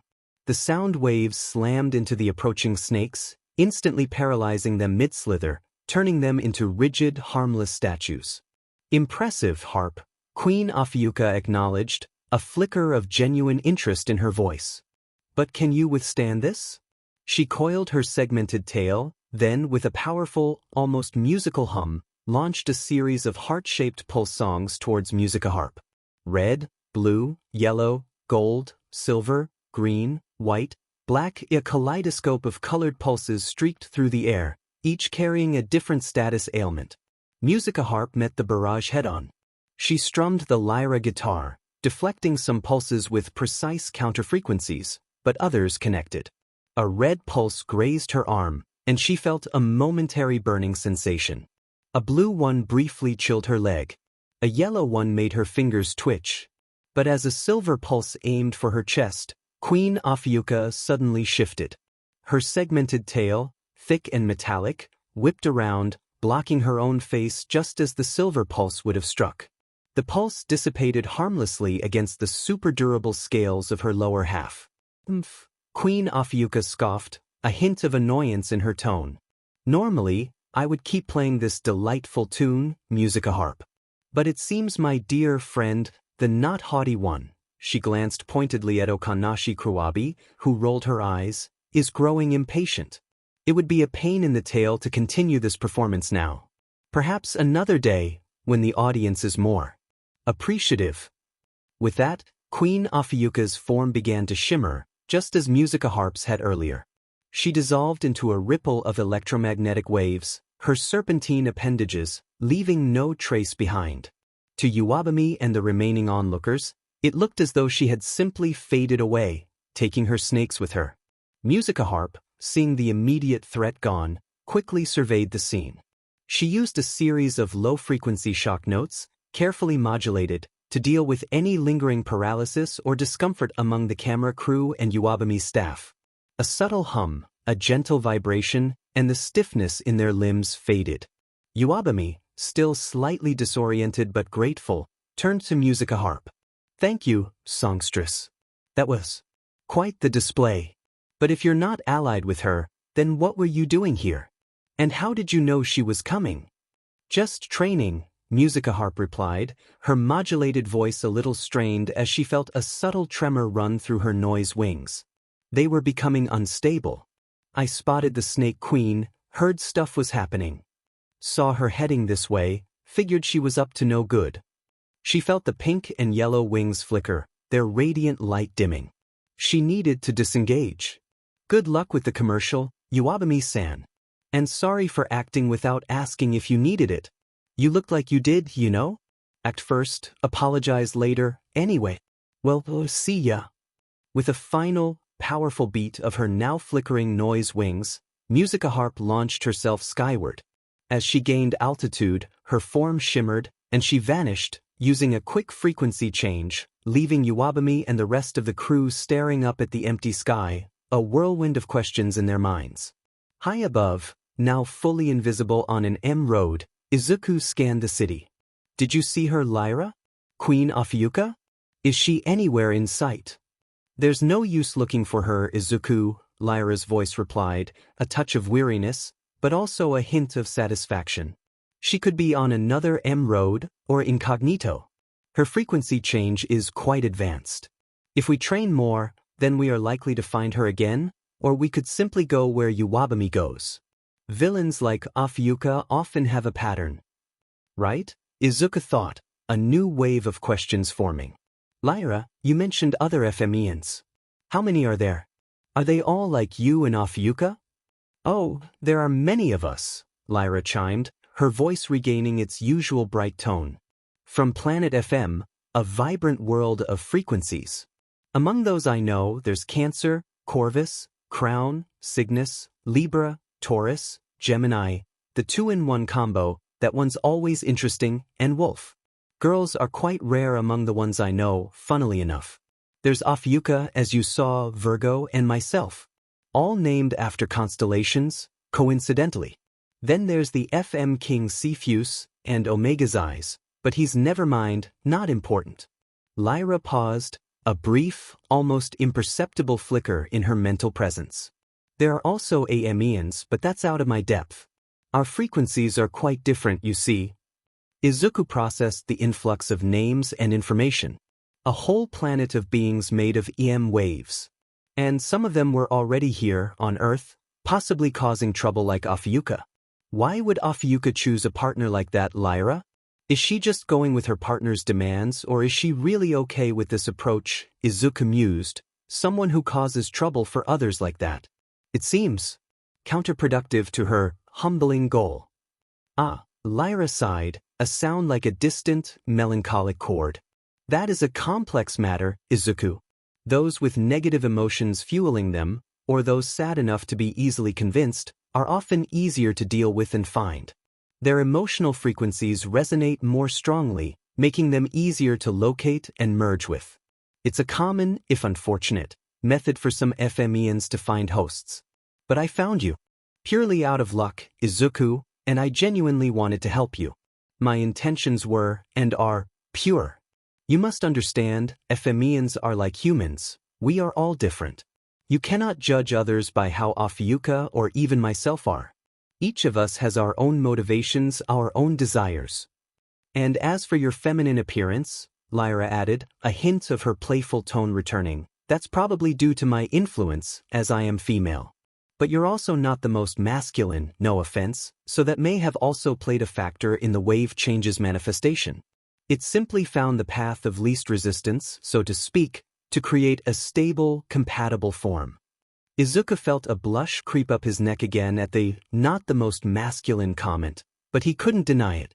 He was still Izuku, but now he was also part of something much bigger, much stranger, and infinitely more powerful. The universe, it seemed, was far more expansive and populated than he had ever imagined. Days later, in a private conference room at UA High, Iwabami sat across from Principal Nizu, Eraserhead, Present Mike, and All Might. The air was thick with a mix of curiosity and concern. On the large screen behind them, a meticulously edited video played, the commercial shoot, but with the chaotic interruption of Queen Afiyuka and the unexpected arrival of Musica Harp. The footage showed the snakes materializing, the camera crew being bound, Musica Harp's dramatic entrance, the shock notes paralyzing the snakes, the brief standoff, and then the simultaneous, inexplicable vanishing acts of both Musica Harp and Queen Afiyuka. And that, Iwabami concluded, her voice still a little shaken, is the footage. We managed to cut out the worst of it for the public, but this is what truly happened. To us. Unprecedented. Queen Afiyuka, I've encountered her before, but never like this. And then her. She gestured to the frozen image of Musica Harp on the screen. The one they're calling Musica Harp. She appeared out of nowhere, just like Afiyuka did. No windows, no doors, no discernible entry point. And then they both just faded away. Like they teleported, but without any of the usual visual distortions. No trace. Nizu's beady eyes gleamed, a thoughtful hum escaping him. Fascinating. So, two individuals, both capable of this fading ability, both appearing and disappearing without conventional means. All Might, you witnessed the first one, did you not? All Might, in his gaunt form, nodded. Indeed. The first time, it was the Musica Harp hero. She simply vanished from the alleyway, as if dissolving into the air. I had no explanation for it. And the gear? Present Mike boomed, pointing at the screen. That guitar. It's clearly tied to her quirk, or whatever it is. She hit those snakes with a shock note, and they just froze. And then Afiyuka started throwing those colored pulses, each with a different effect. It's like a whole musical arsenal. The versatility is what concerns me, Aizawa interjected, his eyes narrowed. Both of them, Afiyuka's Snake Legion and Gorgon Eye, are already potent. But now this Musica Harp appears with similar, yet distinct, wave-based abilities. The pulse song, with its various effects, the shock note, and this frequency change that allows them to seemingly vanish. It suggests a shared origin, or at least a shared understanding of a very specific, advanced form of energy manipulation. And the lack of physical interaction, Nizu added. Iwabami, you mentioned that Musica Harp's attacks seem to pass through the snakes, paralyzing them without physical contact. And the Gorgon Eye, it was stated to pierce intangibility. This implies a non-physical nature to their abilities, or at least a highly advanced form of energy projection. It's like they're fighting with sound waves or light waves or something. Present Mike exclaimed, throwing his hands up. But to what extent? Can they affect everything? Can they become fully intangible? What are their limits? That is precisely what we need to ascertain, Yamada, Aizawa said, rubbing his temples. We know they can use sound or vibrations to do various things. Paralyze, enhance, suppress, heal, even teleport or turn invisible. But the full scope, the limits of these abilities, remain unknown. And the fact that two individuals with such similar, unique powers have suddenly appeared. It's too coincidental. Indeed, Nizu concluded, his gaze thoughtful. We have a new phenomenon on our hands. Two individuals, possibly more, with abilities that defy our current understanding of quirks. We must proceed with caution, but also with a keen eye for observation. We need to understand them, their origins, and their intentions. Especially Musica Harp. Her actions, while reckless, were undeniably heroic. But we cannot have unlicensed individuals operating with such potent, unknown powers. Unbeknownst to the assembled heroes, high above UA High, in an invisible zone, Izuku Midoriya, in his Musica Harp form, hovered silently on an M road.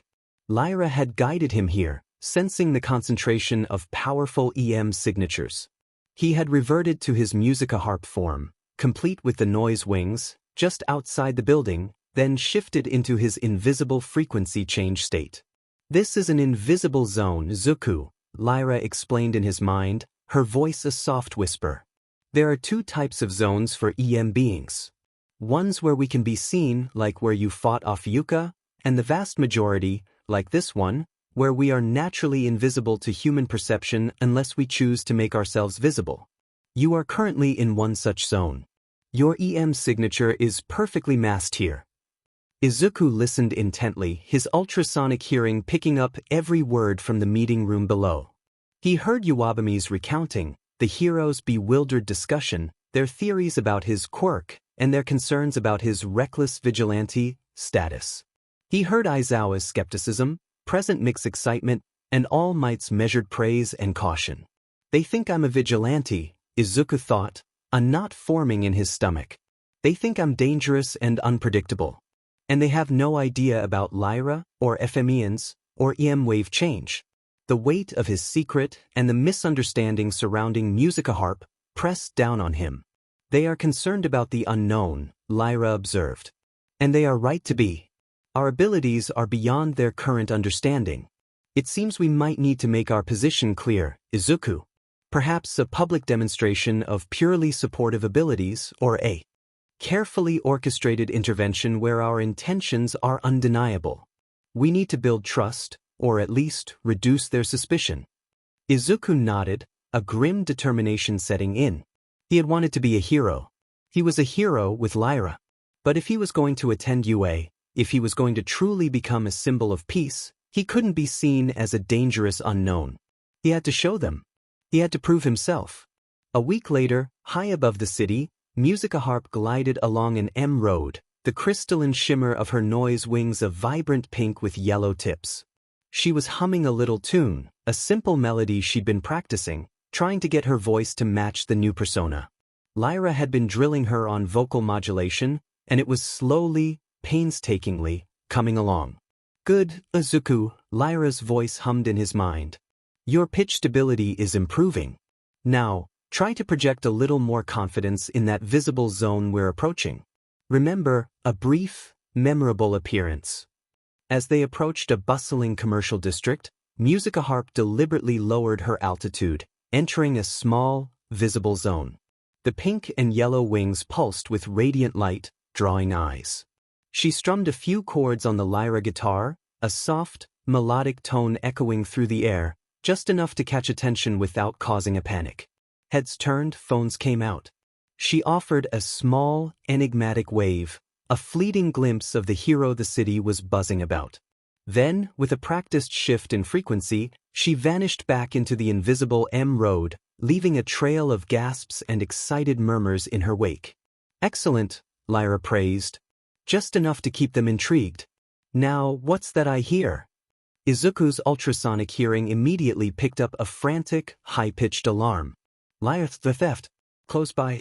I hear a chase. Police sirens are a few blocks away.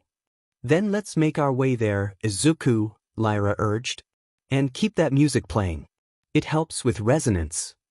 Musica Harp zipped through the invisible EM roads, the soft, rhythmic strumming of her guitar accompanying her swift flight. The sound, imperceptible to human ears, was a constant hum in her own, a subtle reinforcement of her EM form. They arrived at the scene just as a thief, a bulky man with a speed quirk, was sprinting down the street, a stolen bag clutched in his hand, leaving a trail of overturned fruit stands and bewildered pedestrians. Musica Harp, still in the invisible zone of the M road above, didn't hesitate. She strummed the lyra guitar, sending out a series of precisely aimed shock notes. They were invisible, silent to human ears, but their concussive force was undeniable. The thief, suddenly hit by invisible walls of force, stumbled, then bounced off another, then another. He was effectively boxed in, unable to move forward or backward, trapped in an invisible cage of sound waves. He flailed, confused, looking around wildly for what was stopping him. "Hold him there, Izuku," Lyra instructed. "The heroes are on their way."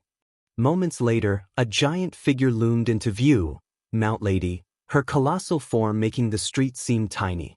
Beside her, moving with fluid grace, was Manuel, the hero known for his water manipulation. They arrived at the scene, looking at the thief, who was inexplicably bouncing off thin air. "What in the—" Mount Lady mumbled, scratching her head. "Is he having a seizure? What's going on here?" "Doesn't matter, Mount Lady," Manuel said, his hands already forming a gesture. "He's clearly the perp. Let's get him." They moved in, still unsure of the invisible barrier, but determined to apprehend the thief. Musica Harp stopped playing, about to disengage, feeling a sense of accomplishment. The thief was contained, the heroes were here. But then a familiar, sibilant voice echoed in her mind, a voice that seemed to slither into her thoughts. "What's the point of doing all this heroic stuff, little songbird?" Queen Ophiuka's voice purred, her presence suddenly palpable on an adjacent M road, still invisible to the heroes below. "You stop one petty thief, and another 10 will rise. It's a never-ending cycle, isn't it? Such a waste of your unique talents."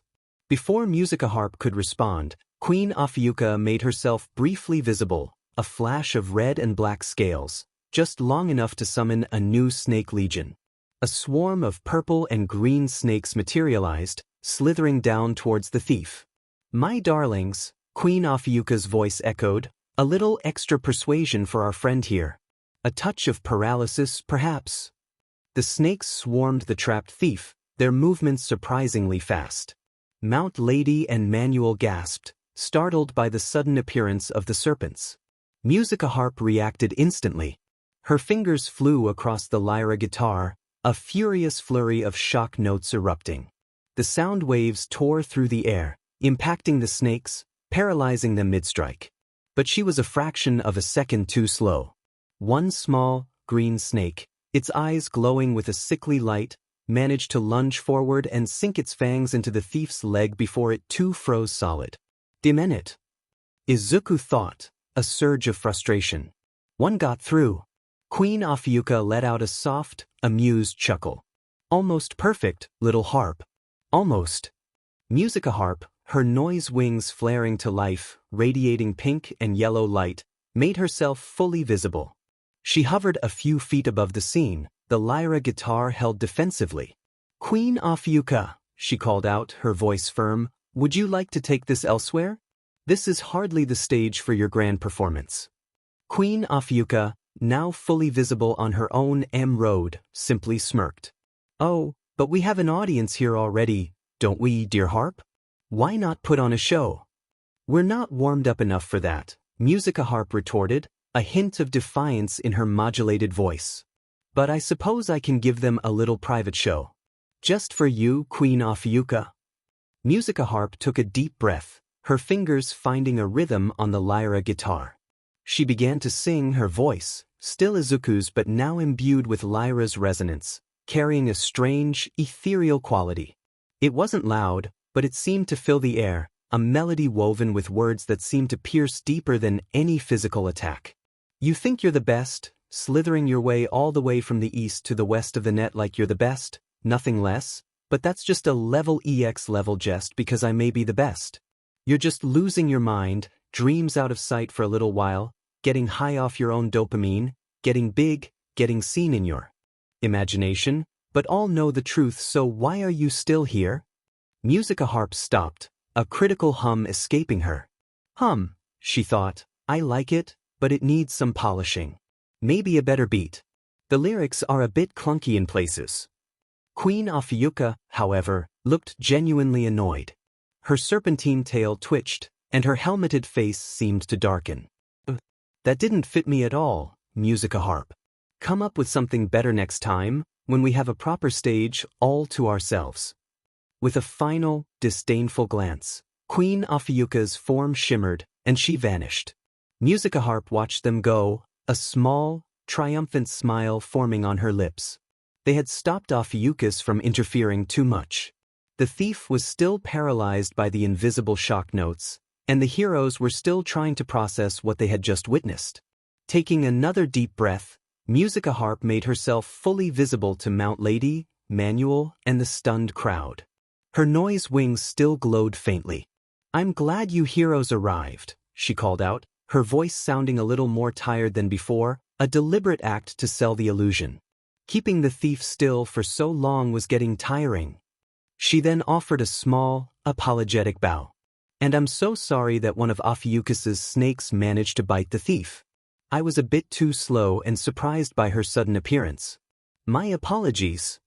Without waiting for a response, Musica Harp gave a quick, almost playful salute. "Anyway, well, see ya." With a powerful beat of her noise wings, she launched herself skyward, her form shimmering as she turned into waves, disappearing entirely from view, leaving Mount Lady, Manuel, and the crowd utterly speechless, a whirlwind of questions and theories swirling in their minds. Inconveniently for the heroes, halfway through the week, chaos erupted at the city zoo. Queen Ophiucha had arrived, not to steal, but to stage a grand demonstration. She had gathered every snake in the reptile house, from the smallest garter snake to the largest python, and now they writhed and hissed, forming a living, undulating barrier around the central plaza. "Behold, heroes!" Queen Ophiucha's voice echoed, carrying a theatrical flourish. "These are but a fraction of the creatures I command. And unlike my wave snakes, these are real. They have teeth, venom, and a primal fear that even the most hardened hero would be hesitant to inflict harm upon." Her eyes, hidden behind her helmet, seemed to glint with malicious amusement. Just then, Mount Lady, having received the emergency alert, arrived on the scene, growing to her colossal size. Her eyes widened in alarm as she saw the sheer number of snakes, a living, squirming carpet. "Oh, come on. Snakes?" she grumbled, taking a cautious step. But as she tried to advance, the serpents coiled tighter, hissing aggressively, forcing her to stop. She was surrounded. Queen Ophiucha let out a triumphant laugh. "What will you do now, Mount Lady?" "Surrounded by my slithering legions. Getting big won't help you unless you wish to squash them and incur the wrath of every animal rights activist, or simply become a bigger, more enticing target for my darlings." Suddenly, a new voice cut through the tense air, smooth and commanding. "Cover your mouths." Midnight, the R-rated hero, sauntered onto the scene, her whip-like hair flowing behind her. She unleashed her somnambulist quirk, a pink, sleep-inducing gas wafting from her skin. The real snakes, caught in the intoxicating aroma, began to sway, their movements slowing, their eyes glazing over. Some even began to collapse, falling into a drugged slumber. "So much for that," Queen Ophiucha muttered, a flicker of genuine annoyance crossing her face. "I've been unlucky recently with these interruptions." She raised her clawed hands. "Very well. If real ones are too delicate, then guess it's back to my usual tricks. These won't be subdued." With a surge of dark energy, Queen Ophiucha summoned a new wave of snakes. These were different. They shimmered with an unnatural, purple-green glow, their forms less organic, more like solidified electromagnetic waves. These were her wave snakes, and they moved with a silent, terrifying efficiency, pushing the now slumbering real snakes out of the way, creating clear paths as they advanced on Mount Lady and Midnight. Just as the wave snakes coiled around the heroes, a new sound filled the air, a melodic, ethereal voice that seemed to resonate directly in their minds, cutting through the tension. It was a song, heartfelt and raw, yet imbued with a strange, otherworldly power. "The world wasn't going my way, I kept on moving. Walking and stumbling, crying, something I was breaking, now I rise. I always kept on dreaming of my future self. The world kept on moving, leaving me no hope. Then I had a meeting that cleared my doubt. So I kept on moving with the dream, not just in my heart. Things are finally going my way as the world keeps on moving. No longer walking and stumbling or crying for something, now running for something. I am not breaking, now I rise, and we all can rise. As the final notes faded, Musica-harp, her noise wings glowing softly, descended into the visible zone, landing gracefully between the heroes and Queen Ophiucha's wave snakes. She held her lyra guitar, a faint aura of pink and gold shimmering around her. So, what did you all think? Musica-harp asked, her modulated voice, still slightly Izuku's but with a newfound confidence and melodic quality, addressing the stunned heroes. That song. It's still a work in progress, but it was really close to my heart. I was going for something hopeful. Mount Lady, still partially surrounded by the now paralyzed real snakes and the advancing wave snakes, blinked. Musica-harp. What are you doing here? Midnight, recovering her composure, narrowed her eyes. Indeed.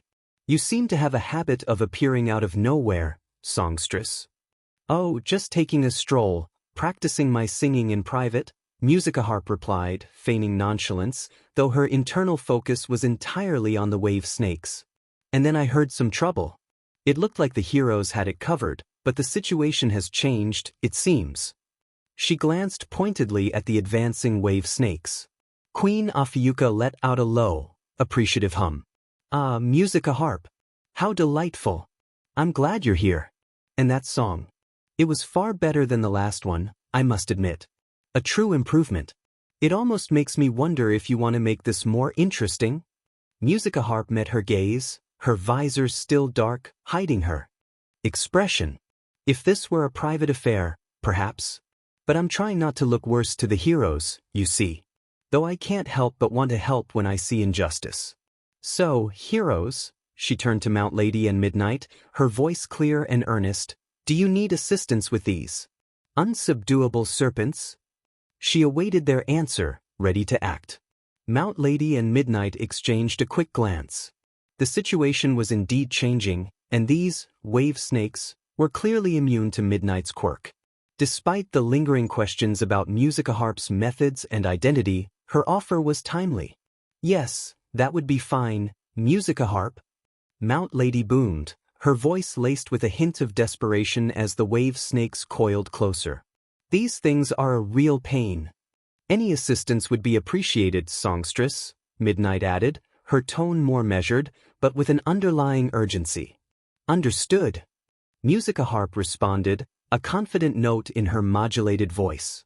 Self-defense and support, just to put it on the record. With a powerful strum of the lyra guitar, a dazzling cascade of shock notes rained down. These weren't the subtle, targeted pulses from before. This was a full-blown shock note concert. The air vibrated with concussive force, impacting every wave snake in the vicinity.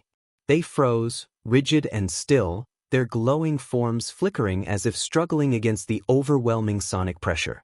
Immediately following, Musica-harp launched a series of pulse songs. Golden heart-shaped pulses shot out, enveloping Mount Lady and Midnight. The heroes felt a surge of renewed energy, their quirks feeling more potent, their movements sharper. Queen Ophiucha, watching from a short distance, let out a frustrated hiss. You won't be passive this time, little harp. With a dramatic flourish, she summoned a new, monstrous snake. This one was twice the size of the others, its scales shimmering with a metallic sheen, its eyes glowing with an intense, malevolent light. This was her giant snake, imbued with super armor, just like her own lower half. Behold! Queen Ophiucha declared, her voice dripping with malice. This one is far more resilient. Musica-harp didn't flinch. Her fingers danced across the lyra guitar's strings, a complex melody building. She unleashed a devastating combination. Machine gun string, 6 rapid-fire notes aimed at the giant snake's head, followed by a pulse song read, a burning heart-shaped pulse, and finally, a concentrated giga-shock note. The combined assault slammed into the colossal serpent. The machine gun strings caused its head to twitch and momentarily paralyze, the red pulse scorched its metallic scales, and the Giga Shock note delivered a massive concussive blow. The giant snake recoiled, its armored body shuddering, and was sent flying backward, crashing into a row of empty animal enclosures with a deafening clang. "Heroes! Get out of the way!" Musica Harp called out, her voice urgent. "Izuku," Lyra's voice resonated in his mind, "you might need to hit the head. The body's pretty durable, just like hers." Queen Afyuka, seeing her giant snake temporarily incapacitated, snarled. "Fine. If you won't play fair, then neither will I." She lashed out with her serpentine appendages, summoning more wave snakes, larger and faster than before. These new serpents moved with incredible speed, coiling around Mount Lady and Midnight, binding them tightly. Mount Lady, attempting to grow larger to break free, found the snakes growing in proportion, their grip tightening, their glowing bodies expanding with her.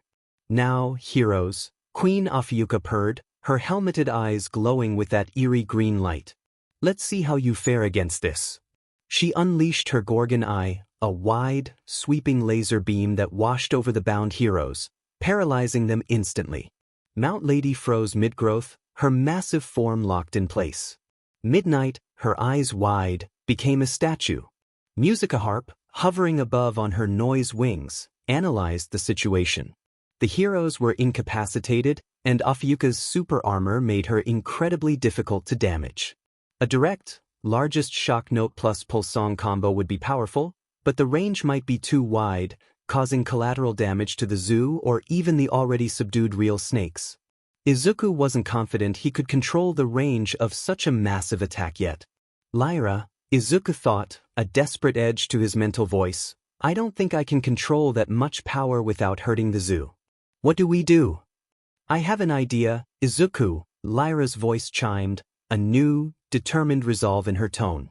"It may be a one-time use for now, but considering our practice with noise, the true use of noise, it might be doable. Are you willing to try it?" "Yes," Izuku responded without hesitation. "Anything to stop her." "Very well," Lyra said. "Prepare for a wave canceller, concert end." Musica Harp's form began to shift. The vibrant red of her bodysuit deepened, becoming a rich, almost black ruby. Her gold accents sharpened into stark white streaks, radiating a cold, intense energy. Her heart-shaped visor, already dark, now pulsed with a deep, crimson glow, and her irises, visible through the visor, became stark red with 6 glowing circles, giving off an almost chilling vibe. The blue lyra guitar in her hands transformed, turning a sleek, ominous black. Her noise wings, once pink and yellow, now pulsed with a fierce, ruby-red light, framed by crystalline structures that matched her new armor. This was the Red Queen form. With a powerful, resonant strum of the now-black lyra guitar, Musica Harp unleashed the wave canceller, concert end. A swirling vortex of black energy erupted from the guitar, rapidly expanding. It wasn't a destructive force, but an immense, silent vacuum. The wave snakes, caught in its pull, began to shimmer, their forms destabilizing. They were essing into the black hole-like stage, disassembling into raw electromagnetic noise, vanishing entirely. Any new wave snakes Queen Afyuka tried to summon were instantly absorbed, never fully forming. The electronics in the area flickered, screens went blank, and data corrupted as the canceller devoured the EM waves. Queen Afyuka gasped, her helmeted head snapping back. "What? My wave snakes? They're being absorbed." "Now, Izuku, give me control," Lyra instructed. Musica Harp's right arm shimmered, transforming into a sleek, metallic limb, ruby red and gleaming, ending in a rose bulb blaster. Lyra, taking direct control, channeled the remaining noise energy, the absorbed EM waves, into the arm. With a focused roar, Lyra fired a concentrated beam of pure, destabilizing energy from the rose bulb blaster directly at Queen Afyuka. The beam slammed into Queen Afyuka. Her super-durable body shimmered violently, her form flickering as if struggling to maintain cohesion. The red and black scales rippled, and for a split second, her helmeted face dissolved, revealing a glimpse of blonde hair and a made-up face of a girl, wide with shock and a hint of fear. Impossible. My form. It's destabilizing. Queen Afiyuka shrieked, her regal composure shattering. That accursed harp. And that power. This is not over. Just as she was about to launch another attack, a sudden, heavy rain began to fall, cold and stinging, seemingly out of nowhere. It wasn't a normal shower, it felt deliberate. That Virgo. Queen Afiyuka snarled, looking up at the sky, her voice laced with pure frustration. Looking down on me from up high. When did she start watching? The minute all. With a final, furious burst of EM energy, Queen Afiyuka dissolved completely, retreating in a flash of light, vanishing from the zoo. Her voice, faint and distant, echoed in Izuku's mind, complaining about all these new powers of Lyra are getting annoying. I'd rather play with Queen Virgo, that haughty, sadistic beach who made that little rain pity party for her. Musica Harp's metallic arm shimmered, reverting back to its normal red and gold gloved form. But her helmet flickered erratically, the heart-shaped visor briefly dissolving to reveal the non-helmeted face of the blonde, short-haired girl. A glimpse of the plain-looking face, with one eye still unchanged from the new form, was visible before the visor snapped back into place. Sorry about surprising you with something like that. Musica Harp said, her voice still modulated, but with a slight tremor as her form flickered. It couldn't be helped. That was a lot of noise to handle. She quickly strummed the lyra guitar, sending out a calming pulse song, Green, that washed over the paralyzed real snakes and the still frozen heroes. The snakes slowly uncoiled, their eyes regaining their normal focus, and Mount Lady and Midnight felt the paralysis lift, their bodies free. And just for the record, Musica Harp added quickly, her form flickering more intensely now. The Snake Queen can control snakes and snake-like things, but not just snakes exclusively. Anything serpentine really. Well, gotta go. See ya. With a final, rapid frequency change, Musica Harp dissolved into EM waves, vanishing completely from the zoo, leaving behind two bewildered pro-heroes, a recovering zoo staff, and a lingering sense of awe and confusion. High above the zoo, now fully invisible on an M road, Izuku let out a shaky breath. Lyra, he thought, his mental voice still a little breathless, that form was intense. By comparison to everything else so far, it was incredible. But that move, the wave cancel, in a more controlled way, it could be really useful, couldn't it? Indeed, Izuku, Lyra's voice hummed with satisfaction. The Red Queen form channels a much higher density of noise, allowing for more potent, focused attacks. And the wave canceller, concert end, while powerful, can certainly be refined. That's a good idea, Izuku. Perhaps we could take the noise wings principle and apply it to a noise, canceller pulse song or shock note. Instead of absorbing all EM waves, we could selectively cancel or disrupt specific frequencies. It may even be a way to help you adjust to noise control on a more fundamental level, making your overall EM wave change more stable and powerful. Izuku felt a surge of excitement. The potential was limitless. He had a lot to learn, but with Lyra, anything seemed possible. Meanwhile, back at the zoo, Mount Lady and Midnight, now fully recovered, were trying to make sense of the chaotic encounter. The zoo staff were tending to the real snakes, which were slowly waking up from Midnight's quirk. The thief, still groggy from the snake bite, which was thankfully non-lethal, just a mild paralytic, was being cuffed by arriving police officers. Mount Lady, still rubbing her temples, pulled out her phone. All right, Nizu, you're not going to believe this one. First, Afiyuka showed up again, this time at the zoo, with real snakes, not just her wave ones. She had us completely surrounded, and then Midnight came in with her quirk, but Afiyuka just summoned more of those weird energy snakes that were immune to it. And then Musica Harp showed up again, Midnight added, taking the phone from Mount Lady. She sang a song, a really personal one, I think. She asked if we needed help, and we said yes. She used some kind of shock note concert to paralyze the wave snakes, and then pulse song to enhance us. To us. Quite the display of power. But then Afiyuka summoned this giant snake with super armor, just like her tail. Mount Lady interjected, gesturing wildly. Musica Harp hit it with some crazy combo of attacks, like a machine gun string, and a red pulse, and a gigashock note, and sent it flying. But then Ophiuchus used her Gorgon Eye and paralyzed both of us, and had her snakes bind us. That's when things got really weird, Principal, Midnight continued, her voice hushed. Musica Harp's outfit. It changed. It was like a darker, more intense version of her costume, all ruby red and black. She called it her Red Queen form. And then she created this black hole-like thing with her guitar, a wave canceller, concert end, and it just SE'd up all of Ophiuchus's wave snakes. They just disassembled. And then her arm turned metallic and fired a beam. Mount Lady exclaimed, still wide-eyed. It hit Ophiuchus, and her form flickered, and we saw blonde hair and a girl's face. Just for a second. And Ophiuchus was furious, Midnight recalled. She complained about Virgo, and how she was looking down on her, and how Lyra's new powers were annoying. It sounded like there's some kind of ongoing rivalry or relationship between them, and possibly this Virgo character too. Yeah, and Musica Harp's helmet flickered too. Mount Lady added. We saw her face. Blonde hair and a plain-looking face, but only one eye looked normal, the other was different. She apologized for surprising us and then just vanished again, turning into waves. She left us a message too, Midnight finished. That the Snake Queen can control snake-like things, not just snakes exclusively. Anything serpentine, she said. As the heroes finished their report, a team of police officers approached, their faces grim. Heroes, we need your full report on what transpired here. And we'll need all available camera footage from the zoo's security systems and any civilian recordings.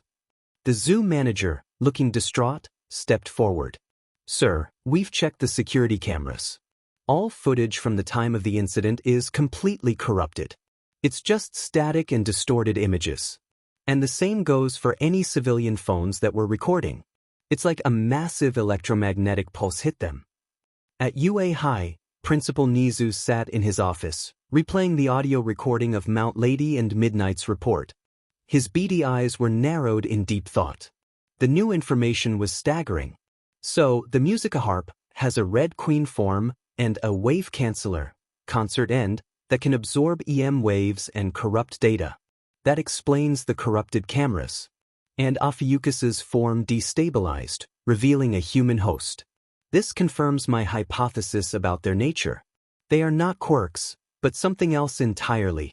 He then focused on the lyrics of Musica Harp's song. The world wasn't going my way. I kept on dreaming of my future self. Then I had a meeting that cleared my doubt. So I kept on moving with the dream, not just in my heart. I am not breaking, now I rise, and we all can rise. The lyrics. They speak of a past struggle, a lack of hope, a meeting that changed everything, and a newfound determination. It sounds like a personal journey. And the "we all can rise" suggests a desire to help others, a truly heroic sentiment. This, Musica Harp, is not a villain. She is a hero, albeit an unlicensed and enigmatic one.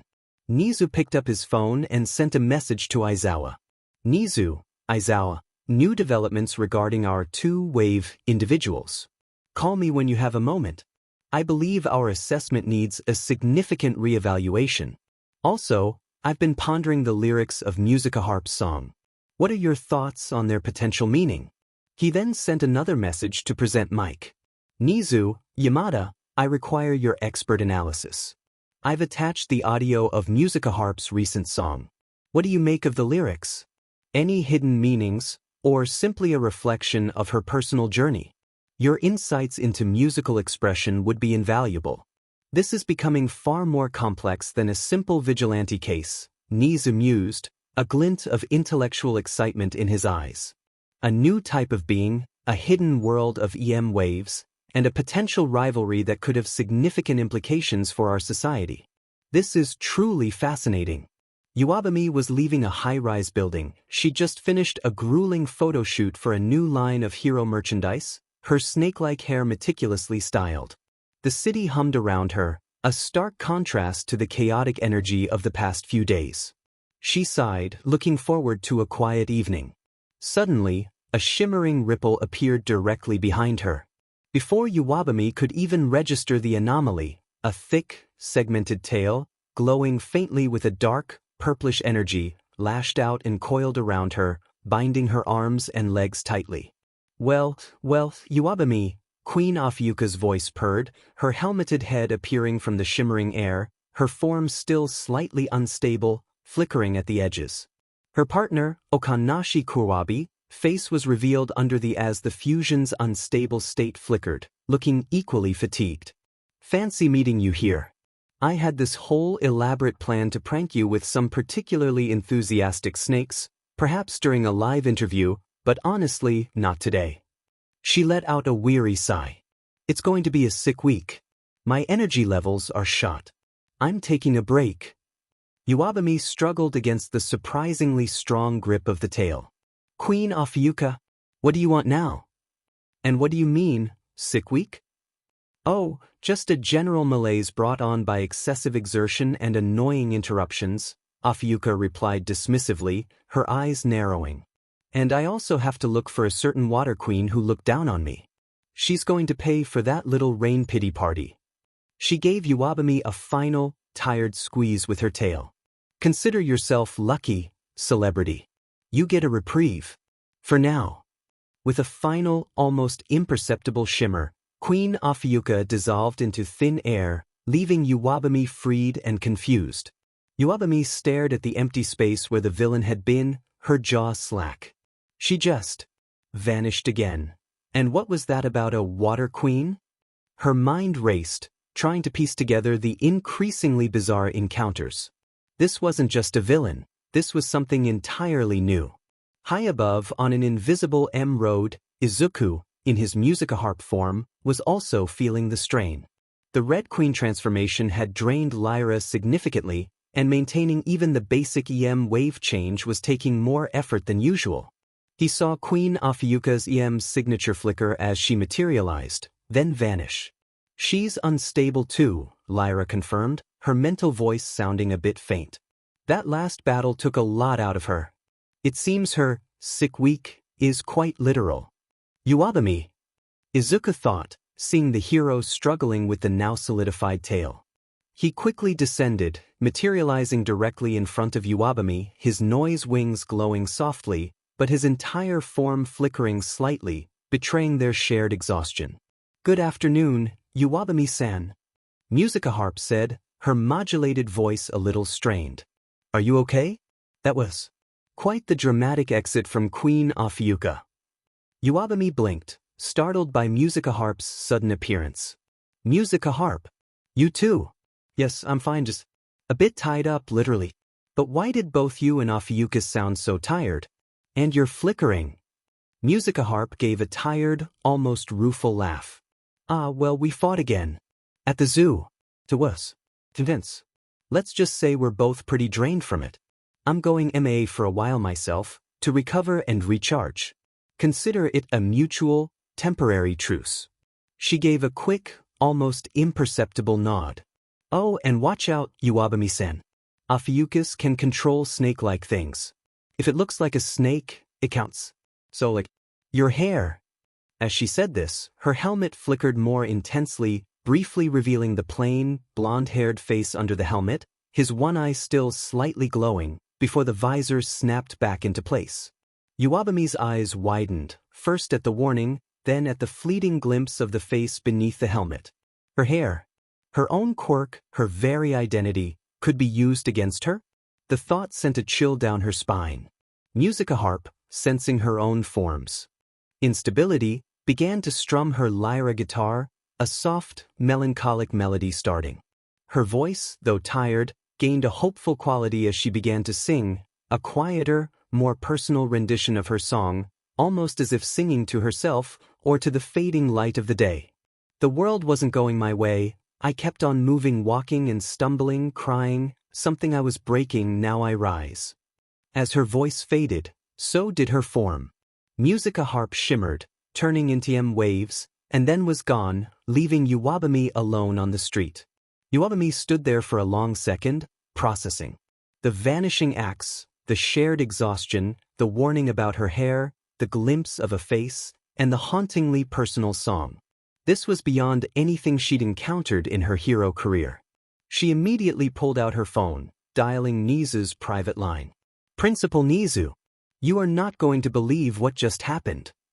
Iwabumi recounted the entire bizarre encounter, Ophiuchus's sudden appearance and binding, her complaints about a sick week, and a water queen named Virgo, her vanishing act, and then Musica Harp's equally sudden appearance, her shared exhaustion, the cryptic warning about snake-like things, including Iwabumi's own hair, the flickering mask revealing a face, and her final, fading song.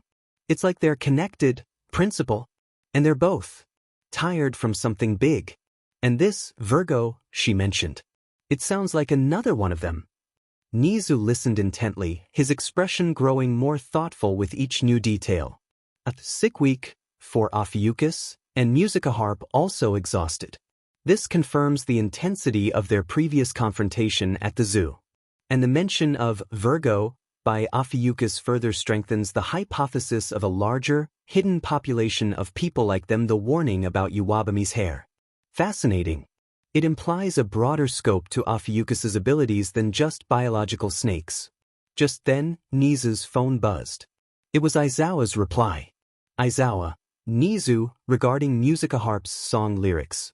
The world wasn't going my way, I kept on moving, walking and stumbling, crying, something I was breaking, now I rise." This clearly indicates a past struggle, a PRD of despair or failure, followed by resilience and a breakthrough. "Then I had a meeting that cleared my doubt, so I kept on moving with the dream, not just in my heart."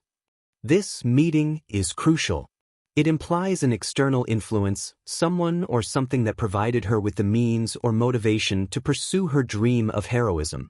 The dream, not just in my heart, suggests a tangible path, a way to act on that dream. The overall message is one of overcoming adversity and finding hope. It paints a picture of someone who genuinely wants to be a hero, despite significant personal obstacles. Her actions at the zoo, and now this encounter, align with this interpretation. She's a hero, but one operating outside our established system, likely due to the nature of her quirk or abilities. Another buzz. Present mix message. Present mic. Wayo Nizu. Just listen to the harp's new jam. The lyrics are pure inspiration, man. The world wasn't going my way, I kept on moving, walking and stumbling, crying, something I was breaking, now I rise. That's the sound of someone who got knocked down but got right back up. And then I had a meeting that cleared my doubt, so I kept on moving with the dream, not just in my heart. That's like a hero's origin story right there. Someone gave her a chance, a way to make her dream real. And I am not breaking, now I rise, and we all can rise. That's a message of hope for everyone. She's not just fighting villains, she's inspiring people. This girl's got the heart of a true hero, Principal. We gotta find her and get her licensed, stat. She's got potential, a lot of potential. Nizu smiled, a rare, genuine smile. Aizawa's logical analysis and Mick's passionate interpretation both converged on the same point. Musica Harp, despite her enigmatic nature, possessed the core qualities of a true hero. The new information from Iwabumi, especially the glimpse of a human face and the mention of Virgo, only deepened the mystery but also solidified the idea that these were not just random occurrences. There was a hidden world, a hidden conflict, playing out on their planet, and Musica Harp was clearly on the side of good. It seems our initial assessment was indeed flawed, Nizu thought. This is not a simple vigilante. This is a new variable, a powerful, benevolent force that operates outside our understanding. We need to approach this with an open mind, and perhaps, a new strategy for recruitment. Zuko lay sprawled on his bed, a sigh escaping his lips. The Red Queen transformation had been exhilarating, but the energy drain was undeniable. His body felt heavy, almost sluggish, a stark contrast to the lightness of his EM wave change. He closed his eyes, focusing on the lingering phantom sensation of the ruby-red armor, the power that had coursed through him. It was a lot to process. That form was intense, Lyra, Izuku thought, his mental voice still a little hoarse from the exertion. By comparison to everything else so far, it was incredible.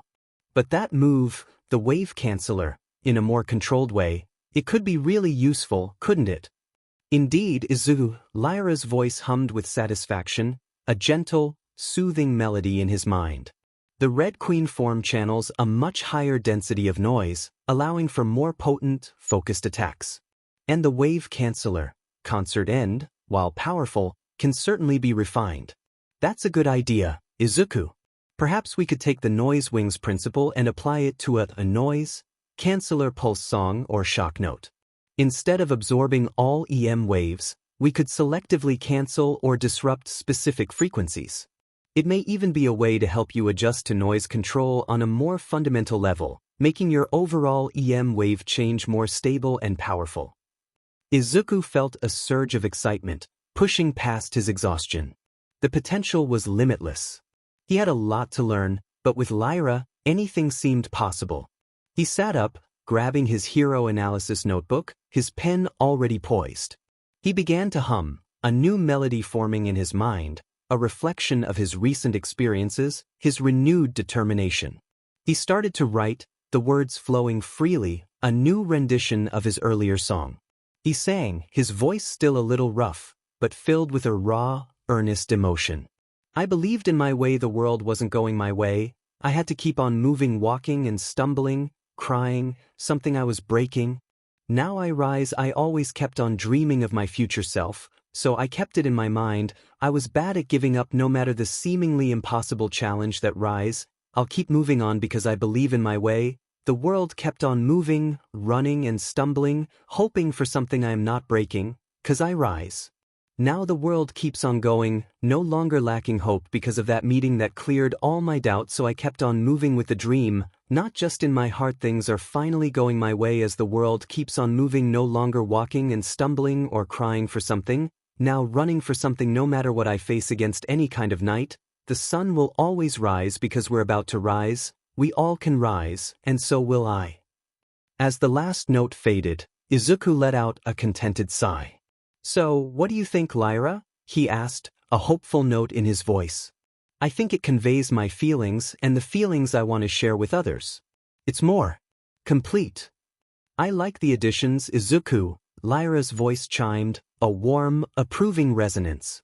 The emphasis on your belief, your refusal to give up, and the connection to the sun always rising, it's very powerful. It truly conveys the message of hope you wish to share. You're becoming quite the songwriter. Izuku blushed, a small, pleased smile on his face. Thanks, Lyra. I have another song in mind, but I'm still figuring it out. It's a bit more complex. He then tapped his pen against his notebook. That combo move we came up with, the machine gun string plus pulse song red plus gigashock note, it was useful. But I'm starting to have some ideas on making it its own thing. Something ultimate. Oh. Lyra's voice held a note of intrigued curiosity. What do you have in mind, Izuku? An ultimate move, you say? Yes. Izuku's eyes gleamed with excitement, his analytical mind already racing. I was thinking. A move called Falling Down Star of the Cosmos. The reason for the name is that you, Lyra, come from space, from the cosmos. And the notes would be deployed in the air, raining down like falling stars, but with our musical attacks. We could combine the rapid deployment of machine gun string, the piercing and status effects of pulse song, and the concussive force of gigashock note, all reinvented into colorful notes that fall at various speeds and sizes. It would be devastating, but also beautiful, like a meteor shower of music. Falling down star of the cosmos, Lyra repeated slowly, a thoughtful hum in her voice. A musical meteor shower? I like it, Izuku. It's ambitious, but with enough practice and a deeper understanding of noise manipulation, it could indeed be quite the ultimate move.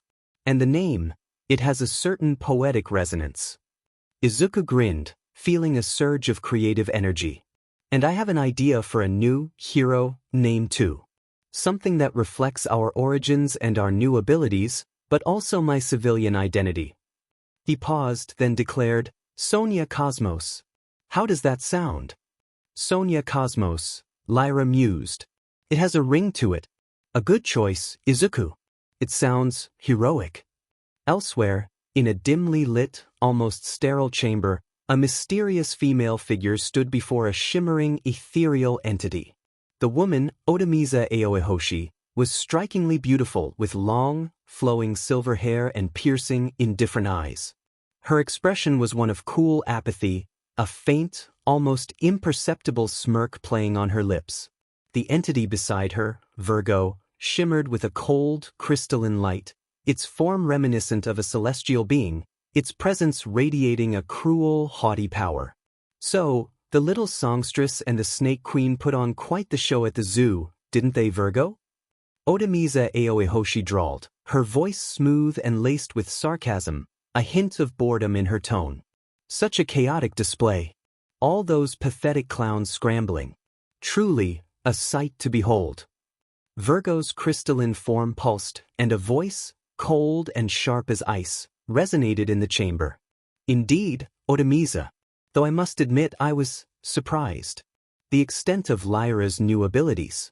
That wave canceller, concert end. To be able to absorb noise, to disassemble wave snakes, it's a significant leap in her power. And to destabilize Ophiuchus's form to that degree. Lyra has been busy. Oh, she has, Otamiza Aoihoshi agreed, a flicker of amusement in her eyes. And Ophiuchus's frustration was simply delicious. Complaining about a water queen and a rain pity party. It seems our little rain check was quite effective in sending her scurrying. A faint, almost imperceptible smile touched her lips. She's always been so predictable in her tantrums. But Lyra using noise in such a way, it's almost interesting. I hadn't anticipated such a development from that sentimental little harp. Her use of noise was unexpected, Virgo conceded, a hint of grudging respect in her icy tone. It suggests a deeper understanding of EM manipulation than I credited her with. And the glimpse of Ophiuchus's host? She seems pathetic and like she's overcompensating. Precisely, Otamiza Aoihoshi said, her eyes half-lidded. So fragile, so easily swayed by their petty emotions. It makes them such convenient hosts, doesn't it? But also so limiting. Still, Lyra's progress is noteworthy.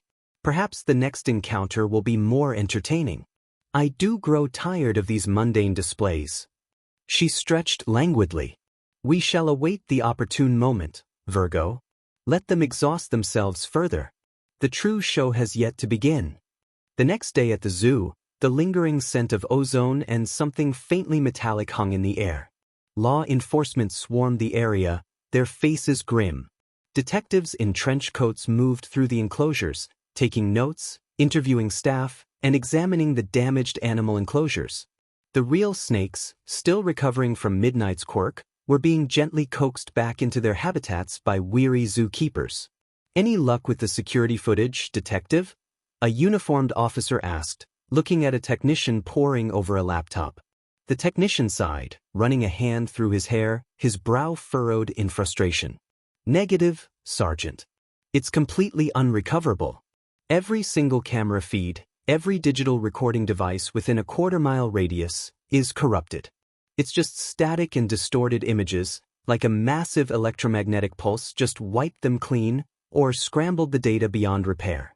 We've never seen anything like it. It's as if the very air was hostile to our electronics. So, no visual evidence of these wave snakes or the Red Queen form? The detective pressed, frustration evident in his voice. Nothing but static and distorted images, sir, the technician confirmed, shaking his head. The only information we have is from the eyewitness accounts of the zoo staff and the heroes involved. It's all based on their testimony. The real snakes, the appearance of these glowing wave snakes, the two girls, the Snake Queen and Musica Harp, their powers, and their inexplicable vanishing acts. It's a nightmare for the report. The detective sighed, rubbing his temples and scribbling furiously in his notebook. Two elusive girls with impossible powers, who can also apparently wipe out all digital evidence. Just what we needed. This is going to be a fun report to file. The week that followed was relatively peaceful. No new reports of the mysterious singers or the Snake Queen. No sign of the Virgo that Ophiuchus had mentioned, nor any strange rain showers. It was a welcome lull for the heroes, allowing them to catch their breath and process the bewildering events. In his room, Izuku continued to recover, the lingering heaviness in his body a reminder of the Red Queen transformation. His body sometimes randomly felt heavier, a subtle aftereffect of the intense EM wave change, a sign that Lyra was still adjusting to the new power levels. He spent hours working on his new song, refining the lyrics, humming the melody, trying to perfect its hopeful message. He also began to sketch out ideas for his falling down star of the cosmos move, imagining the colorful notes raining down, each a miniature musical attack. He was excited about the potential, the sheer spectacle of it. Queen Ophiuchus and her partner, still affected by the residual noise from Lyra's wave canceller, found their EM wave forms disrupted. Their ability to maintain stable physical manifestations was hampered, and their powers felt sluggish. The lingering noise stuck to them, disrupting their own EM waves and making it difficult to fully recover. They were forced to lay low, recovering from the unexpected drain, Ophiuchus grumbling about Lyra's annoying new tricks and muttering darkly about that haughty Virgo. Virgo and her partner, meanwhile, observed from afar, patiently awaiting the right time to make their move. For Virgo, with Lyra and Ophiuchus on break from that battle, not much of worth had occurred to pique her sadistic interest.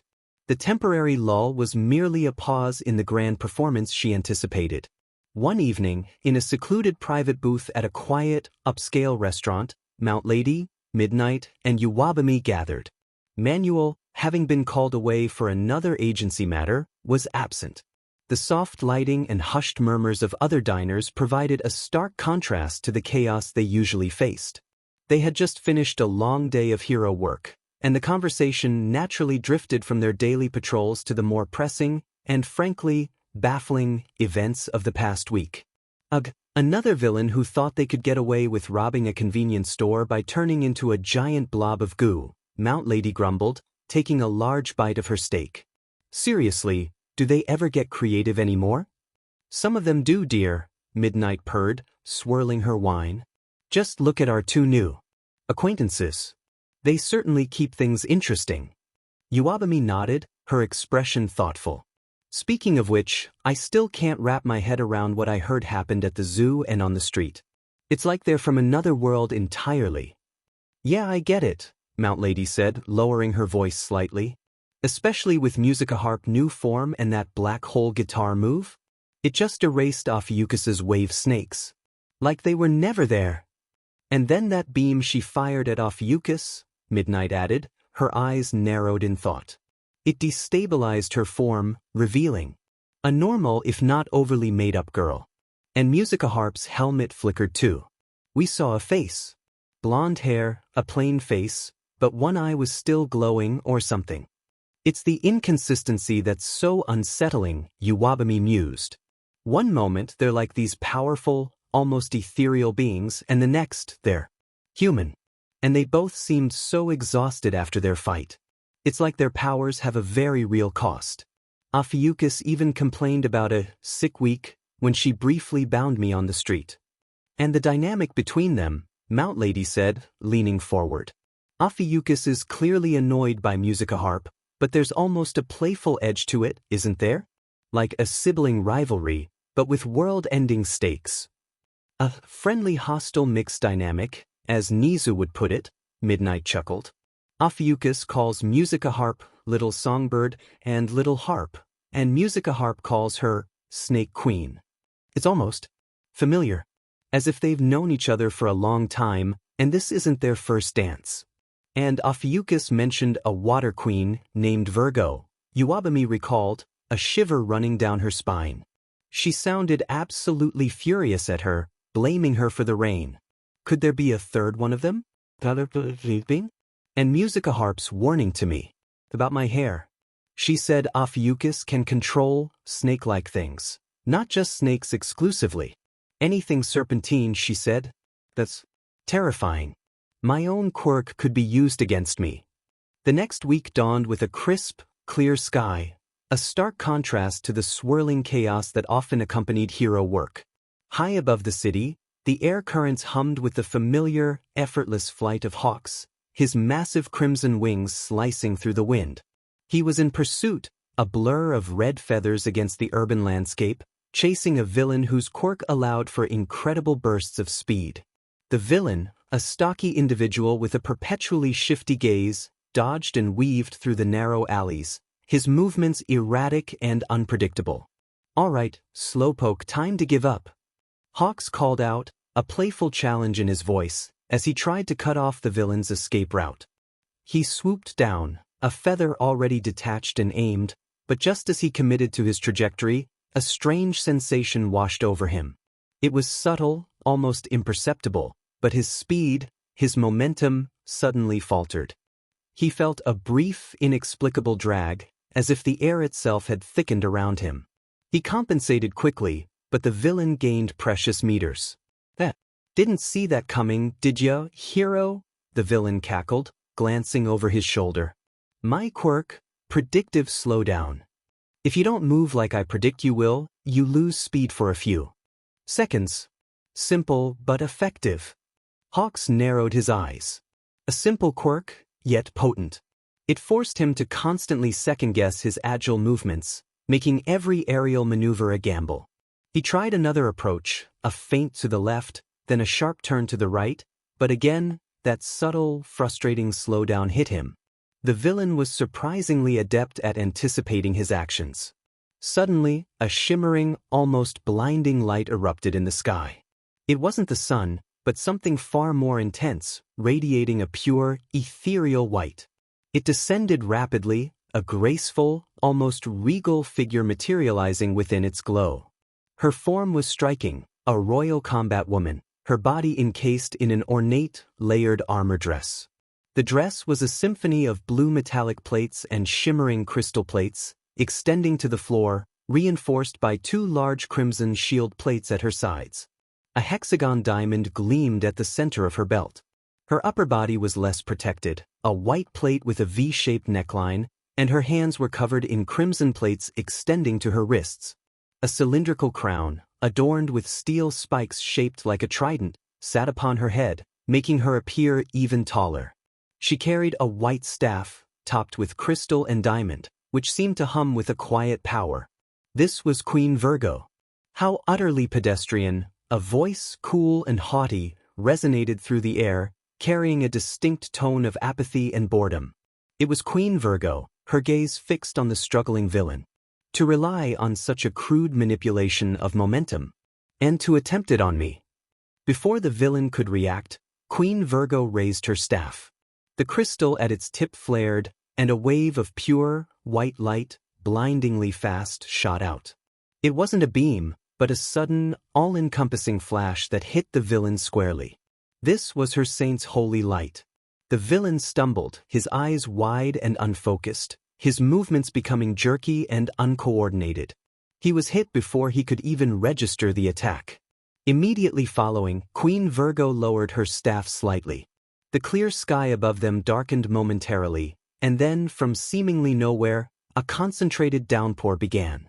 It wasn't a widespread storm, but a localized, heavy rain that fell only within a small area, directly over the villain and the surrounding street. This was her god rain. The villain, already disoriented by the saint's holy light, was now drenched, his movements further hampered by the sudden deluge. The villain, sputtering and disoriented, tried to use his quirk on Queen Virgo. He focused, trying to predict her next move, to slow her down. But Queen Virgo simply floated there, perfectly still, her expression one of utter disdain.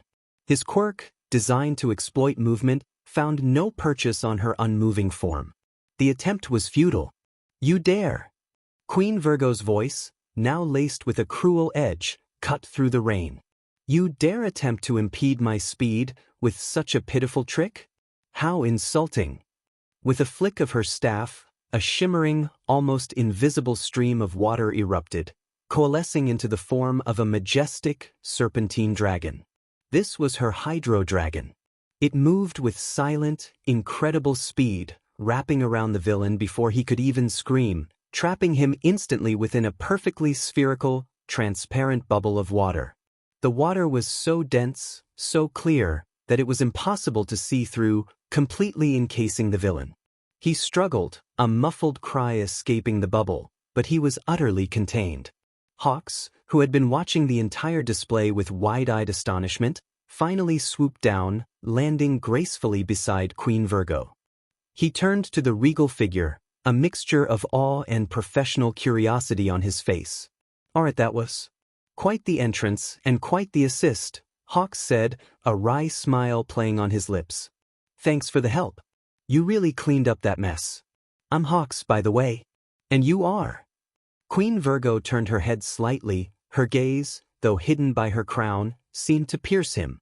"I am Queen Virgo," she stated, her voice haughty, emphasizing the first word. "The queen part is rather important, you see. And I would have simply observed your rather clumsy pursuit, but it appeared you were in dire need of assistance. And frankly," she added, a faint sneer in her tone, "the mere attempt to slow me down with such a crude quirk was an insult I could not allow to stand unpunished." Hawks blinked. "Pretty much?" he thought. "Right, Queen Virgo. And your quirk? It seems incredibly versatile. Water manipulation, light manipulation, and that floating ability. Is it a composite quirk?" Queen Virgo let out a soft, disdainful huff. "To compare my power to the lower standards of your quirks is rather tiresome, hero. But if you must categorize it, you may call it wave, water and light. It is far more fundamental than your simple genetic mutations." Hawk's eyes widened slightly. "Wave, water and light." He immediately recalled the recent briefing from Principal Nizu, the one about the two mysterious girls who had appeared at the sludge villain incident and the zoo. Musica Harp and Queen Ophiuchus. The descriptions of their gear, the way they moved, the way they vanished, it all fit. And the names.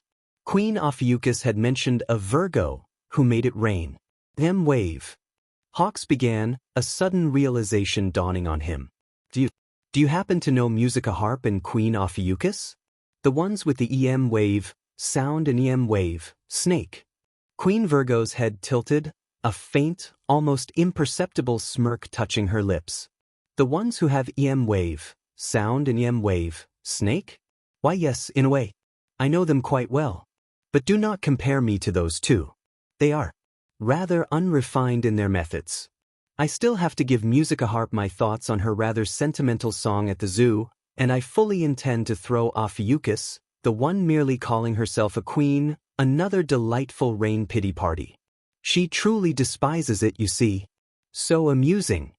With that, Queen Virgo turned her back to Hawks, her long, layered armor dress shimmering. "A word of advice, hero," she said, her voice dropping slightly, a cold, almost clinical edge to it. "When she leaves," she gestured vaguely to the villain trapped in the Hydro Dragon bubble, "cover his eyes. If they cannot see you, they cannot slow you down." Then, without another word, Queen Virgo's form began to shimmer, just as Musica Harp's and Queen Ophiuchus's had.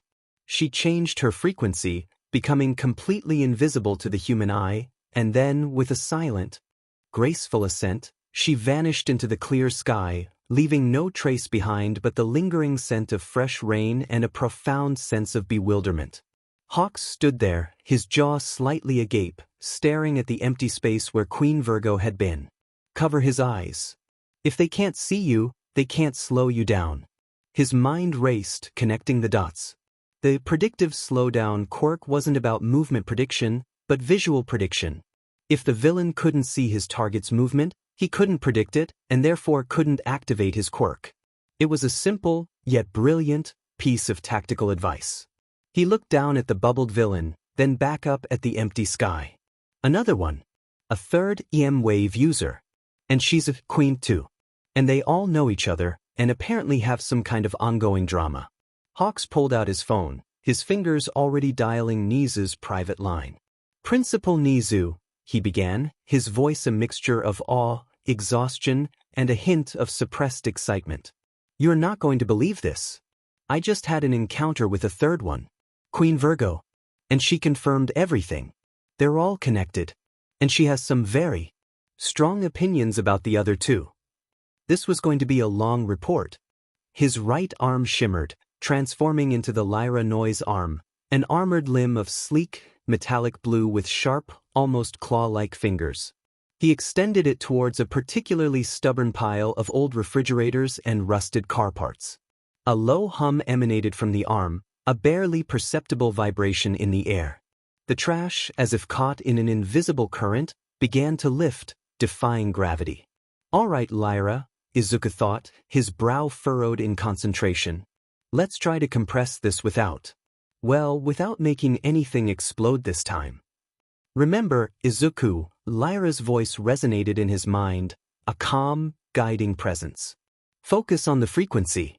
Too high, and you'll destabilize the electromagnetic bonds within the materials. Too low, and it won't be effective. Watch your visor. On the heart-shaped visor of his flat-live monitor, a digital percentage gauge flickered. He slowly increased the noise output from the Lyra Noise arm. The hum intensified, and the lifted trash began to shudder, groaning under an unseen pressure. He pushed the dial mentally. The gauge climbed 30%, 40%.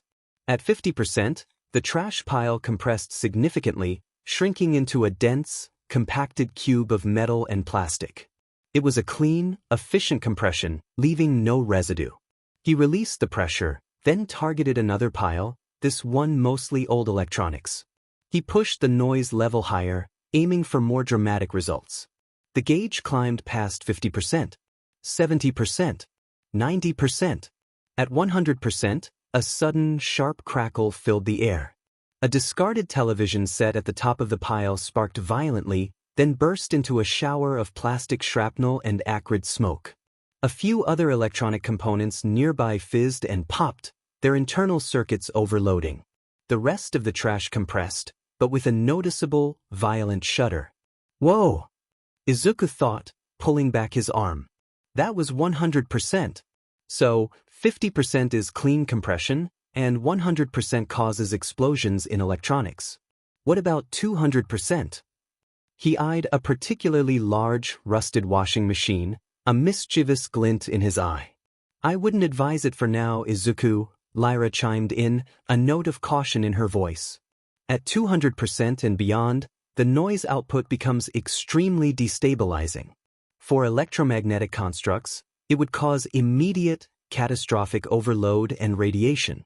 For organic matter, it would be unpleasant. We're still learning the full extent of its effects. It's best to keep it below 100% for controlled applications. Izuku nodded, a thoughtful hum escaping him. Right. So, what do these percentages mean, Lyra? For my forms, like my current Yuta Hoshi form, and Musica Harp, and Red Queen. Ah, an excellent question, Izuku, Lyra replied, her voice taking on a more instructive tone. Noise has levels, as you've observed. Your current Yuta Hoshi form, your purely cosmetic noise change, operates at very low frequencies, well under 50%. It's a subtle manipulation of your EM signature, just enough to alter your perceived physical appearance without affecting your underlying structure. Anything above 50% would likely cause destabilization if you tried to apply it to your cosmetic form, making it flicker or even revert.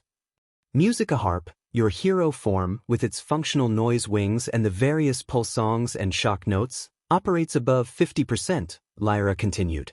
This is where form with function truly begins. The noise is channeled and focused, allowing for tangible effects like concussive waves or physical manifestations like the wings. The higher the percentage, the more potent the effect, but also the more energy it consumes. And the Red Queen form, Lyra concluded, a hint of awe in her voice, that is finalized noise, operating at its higher, near-peak percentage. The first time we did it, we were rushing to that point, pushing the limits of our combined resonance. It's a complete saturation of noise, allowing for devastating effects like the wave canceller.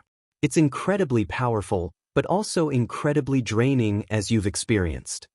I just figured out how to display these noise levels on your visor, Lyra added, a note of satisfaction.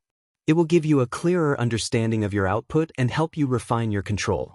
Remember, under 50% should be enough for a simple barrier on yourself or others, a protective field of compressed EM waves. It's a good defensive application for lower noise levels. Just as Izuku was absorbing this new information, his ultrasonic hearing picked up a familiar, distinct hum. It was the same unique frequency he'd heard before, the one belonging to Queen Virgo. Izuku, Lyra's voice came, a sudden urgency in her tone. We have a visitor, and she's heading directly for us. Transform. Now. Izuku didn't hesitate. With a surge of focused intent, his body shimmered. The pink beret, the glasses, the purple hair, the quirky outfit, all dissolved in a flash of light, replaced by the sleek, vibrant red bodysuit with golden accents and black streaks. The heart-shaped helmet materialized, its visor still dark, and the blue Lyra guitar settled comfortably into his hands. The noise wings, now a soft, ethereal pink with yellow tips, pulsed gently behind him. He was Sonia Cosmos. He stepped onto an invisible road, floating effortlessly above the trash, just as a figure materialized a few feet away. It was Queen Virgo, her regal armor shimmering in the sunlight, her cylindrical crown gleaming. She floated with an air of effortless superiority, her white staff held casually at her side. Her cold, indifferent gaze swept over the mountains of trash, then landed on Sonia Cosmos. Well, Queen Virgo drawled, her voice laced with a familiar haughtiness and a hint of boredom. The little songstress. Cleaning up trash, are we? Is this what passes for heroic acts these days? Or is this simply what you heroes do now? A public service announcement, perhaps. A faint, disdainful sneer touched her lips. Sonia Cosmos, despite the slight tremor of nervousness, met Queen Virgo's gaze with a newfound confidence. Her modulated voice, now more refined, carried a melodic resonance. Queen Virgo. A pleasure, though unexpected. And yes, in a way. We're just trying out some new tricks, exploring the full range of our abilities. After all, a hero's work is never done, even the mundane tasks.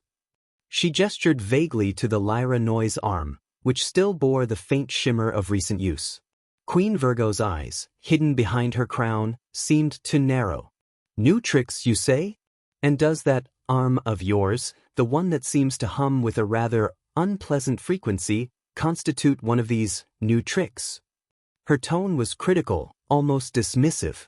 That's part of it, yes, Sonia Cosmos confirmed, a hint of curiosity in her voice. And to what do we owe this rather critical visit from the Queen of Water and Light? Queen Virgo let out a soft, almost imperceptible huff. Critical? Perhaps. But someone needs to maintain standards, little songbird, especially when it comes to performances. Your little song at the zoo, for instance. Her voice took on a sharper, more analytical edge, yet still dripping with disdain. The lyrics, while attempting to convey a sense of overcoming adversity, were rather clunky in their phrasing. The rhythm was inconsistent, and the overall emotional delivery lacked the necessary gravitas to truly resonate. It was sentimental, yes, but ultimately unpolished. A rather amateurish attempt at emotional expression. You should strive for more precision, more impact. It was a performance, after all, and a queen expects nothing less than perfection. Sonia Cosmos felt a familiar flush creep up her neck, even through the confident hero persona. Izuku's analytical mind, despite the sting of the critique, immediately began dissecting Virgo's words. Clunky phrasing, inconsistent rhythm, lacked gravitas, unpolished, amateurish. The words hit hard, but there was a strange, almost clinical accuracy to them. He had been rushing that song, pouring out raw emotion rather than refined artistry. I appreciate the honesty, Queen Virgo, Sonia Cosmos replied, her modulated voice betraying a hint of genuine thoughtfulness. It was a very personal song, still a work in progress. I was trying to convey a sense of hope and overcoming struggle, but I admit, the technical execution wasn't my primary focus at the time. I was more concerned with the situation at hand. She paused, then added, a spark of Izuku's stubborn determination shining through. But I understand. A true performance requires both heart and flawless execution. I will certainly take your feedback into consideration. Don't let her get to you, Izuku, Lyra chimed in his mind, a supportive hum. She's a perfectionist. And a bit of a snob.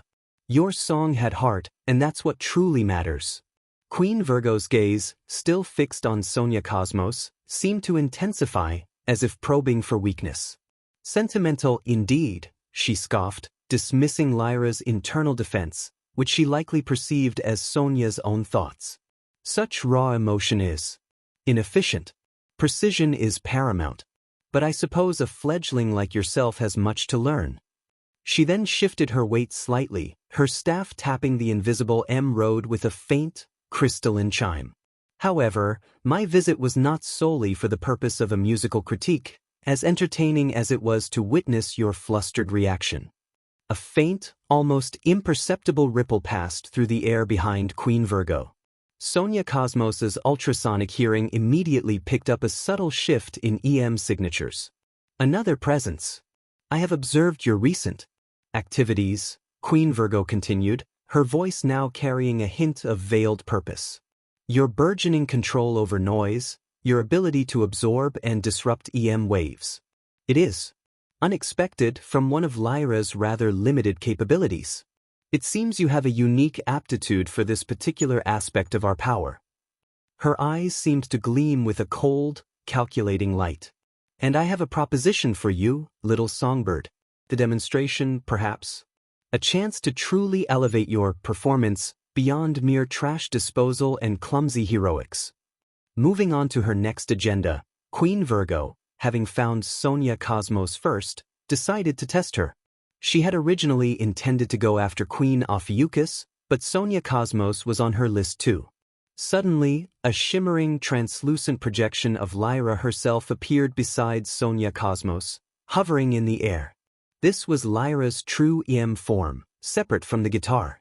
Her heart-shaped face, usually composed, held a hint of exasperation. Virgo, the EM projection of Lyra resonated, her voice carrying a directness that cut through the air. Why are you going through all this trouble? And why are you even on Earth? What is your true purpose here? Queen Virgo's regal form stiffened slightly. Her cylindrical crown seemed to hum with a faint energy.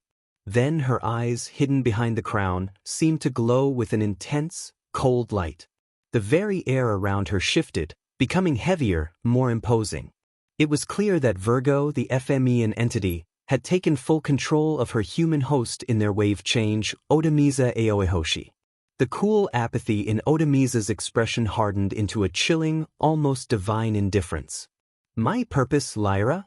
Queen Virgo's voice, now deeper, colder, and utterly devoid of human warmth, resonated with a chilling authority. Perhaps I will divulge my true intentions, both to you and to your partner. She glanced pointedly at Sonia Cosmos. If you both perform adequately, if you meet my exacting standards, compared to my own refined capabilities, of course, consider this a preliminary audition. A chance to prove your worth, little songbird, and yours, Lyra, for your rather unconventional choice of host. Before Sonia Cosmos or Lyra could respond, Queen Virgo raised her white staff. The crystal at its tip flared. With a brilliant, blue light and a majestic, serpentine form of pure water erupted from it.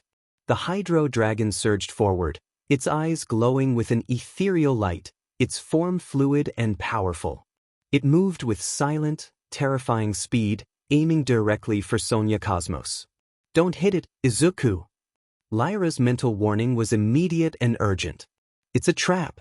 If you attack it directly, it will only disperse and reform. We need to cut off its path or contain it. Sonia Cosmos didn't hesitate. With a powerful surge of noise from her Lyra noise arm, she quickly activated a full sphere barrier. A shimmering, transparent blue dome of compressed EM waves instantly formed around Queen Virgo, encasing her completely. The barrier was perfectly smooth, reflecting the sunlight like a giant, ethereal bubble. The hydro dragon, its path suddenly blocked by the impenetrable barrier, coiled back. With no target to trap, and its creator contained, the water dragon shimmered, then dissolved into a cascade of glittering droplets, returning to Queen Virgo. Queen Virgo, encased within the shimmering barrier, watched the hydro dragon dissipate. A faint, almost imperceptible smile touched her lips. A surprisingly astute maneuver, little songbird. To contain the source rather than directly engaging the construct. A smart plan indeed. And with that rather convenient little arm of yours. I admit, I hadn't anticipated such a quick and decisive defensive application. She then simply cancelled out the barrier with a dismissive wave of her hand, as if it were a mere inconvenience. The air above them darkened momentarily, and then, from seemingly nowhere, a concentrated downpour began. It wasn't a widespread storm, but a localized, heavy rain that fell only within a small area, directly over Sonia Cosmos. This was Queen Virgo's god rain. The droplets were cold and stinging, designed to disorient and impede. Sonia Cosmos immediately raised her lyra noise arm, channeling a low-frequency noise. A shimmering, half-sphere barrier of compressed EM waves formed above her head, acting like an invisible umbrella. The raindrops hit the barrier, but instead of splashing, they seemed to destabilize, dissolving into a fine mist before they could reach her. The percentage gauge on her visor flickered, showing a steady output just under 50%.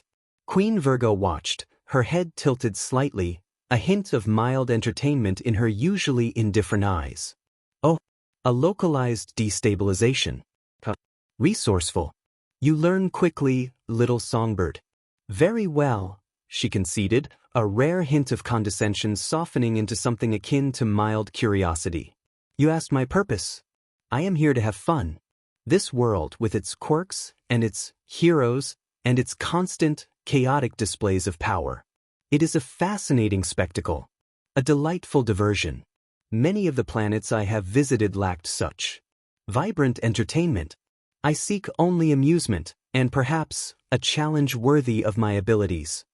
With a flick of her staff, Queen Virgo unleashed her next attack. A massive wall of water erupted from the ground, surging forward like a tidal wave, engulfing the trash-strewn beach and rushing towards Sonia Cosmos. This was her aqua wave, designed to overwhelm and push back. Sonia Cosmos immediately raised her lyra guitar, channeling a powerful noise. A shimmering, transparent barrier of compressed EM waves formed in front of her, bracing against the onslaught. The aqua wave slammed into the barrier, but instead of breaking through, it simply washed over it, dissipating harmlessly around the edges. Izuku, Lyra's voice resonated in his mind, a sudden spark of inspiration in her tone. I have an idea. We can take a note from Queen Virgo herself. Her moves are all about manipulating EM waves. We can alter our noise barrier to counter with a noise wave that matches the aqua wave's frequency, directly disrupting its cohesion. Sonia Cosmos nodded mentally, focusing her intent. The shimmering barrier in front of her began to pulse, its blue light intensifying. A counterwave of pure noise, perfectly matched to the frequency of the aqua wave, surged outwards. The water, caught in the opposing frequency, began to shimmer violently, its form destabilizing, then dissolving into a harmless mist that quickly evaporated. Queen Virgo, seeing her aqua wave nullified, let out a soft, almost imperceptible gasp of surprise. Her eyes, hidden behind her crown, seemed to widen. Then, with a graceful, almost effortless movement, she simply floated higher, ascending vertically to avoid the dissipating mist, her form untouched. A clever adaptation, she acknowledged, a rare note of genuine interest in her voice. To use my own principles against me. Impressive little songbird. Suddenly, Queen Virgo descended directly in front of Sonia Cosmos, her movements blindingly fast. Her body radiated a pure, ethereal white light, so intense it seemed to sear the very air. This was her saint's holy light. It was a direct, unavoidable attack, designed to hit all who saw it. Izuku, look away. Activate the barrier. Lyra's voice screamed in his mind, a frantic urgency he rarely heard. It's as fast as sight. Once you see the light, it's already hit you. Sonia Cosmos instinctively squeezed her eyes shut, but it was too late. A searing white flash burned behind her eyelids, and a jolt of raw energy coursed through her. Her body stiffened, a momentary paralysis seizing her. "I have control, Izuku," Lyra declared, her voice now firm and resolute. Sonia Cosmos's Lyra Noise arm shimmered, transforming into the metallic ruby-red arm of the Red Queen form, ending in the Rose Bulb Blaster. Lyra, taking direct control, channeled a massive surge of noise. The air above them crackled with raw energy. Then from the sky, a dazzling cascade of vibrant, multicolored notes began to rain down. Red, blue, yellow, gold, silver, green, white, black, a literal meteor shower of sound and light. This was the falling down star of the cosmos, reinvented versions of Shock Note Concert, Machine Gun String, Pulse Song, and Giga Shock Note, all deployed simultaneously. Each note hummed with destructive potential, falling at various speeds and sizes, creating a breathtaking, yet terrifying, symphony of power. Queen Virgo, her expression now one of genuine surprise, watched the dazzling display. Her eyes, hidden behind her crown, seemed to narrow. "Oh, so you do have some interesting tricks up your sleeve, little songbird. Very well. Let us see if your stars can outshine my flames." With a powerful surge of her own EM energy, Queen Virgo raised her staff. The crystal at its tip pulsed with a dark, ominous energy, and from it, a torrent of swirling, black flames erupted. These weren't ordinary flames. They crackled with an unnatural, almost corrupted energy, mimicking the destructive power of Corvus, another Ephemian. This was her wicked flame noise. The black flames surged upwards, meeting the descending cascade of colorful notes. The beach became a maelstrom of clashing energies. The vibrant, musical notes of Falling Down Star of the Cosmos collided with the swirling, destructive black flames of Wicked Flame Noise. The air vibrated with a deafening roar, a symphony of destruction and creation. Colors exploded against darkness, sound waves clashed with searing heat, and for a long, agonizing moment, the two ultimate attacks battled for supremacy. Then, with a final, blinding flash and a concussive boom that sent ripples through the very air, both attacks dissipated, canceling each other out completely, leaving nothing but a lingering scent of ozone and a profound silence. "It's okay to look now, Izuku," Lyra's voice came, a little breathless, but triumphant. "The barrier is deactivated." Sonia Cosmos slowly opened her eyes. The beach was scarred, the trash piles flattened and scattered, but the immediate danger was gone. Queen Virgo stood a few feet away, her regal armor shimmering, her expression unreadable. "That was quite the show, little songbird," Queen Virgo said, her voice now back to its haughty, indifferent tone, though a hint of something akin to grudging respect flickered in her eyes. "For a fledgling idol, you possess a surprising amount of raw power. And that falling down star of the cosmos. Ambitious. But that's enough for now. My time is precious, and I have other amusements to pursue." With a final, dismissive glance, Queen Virgo's form began to shimmer.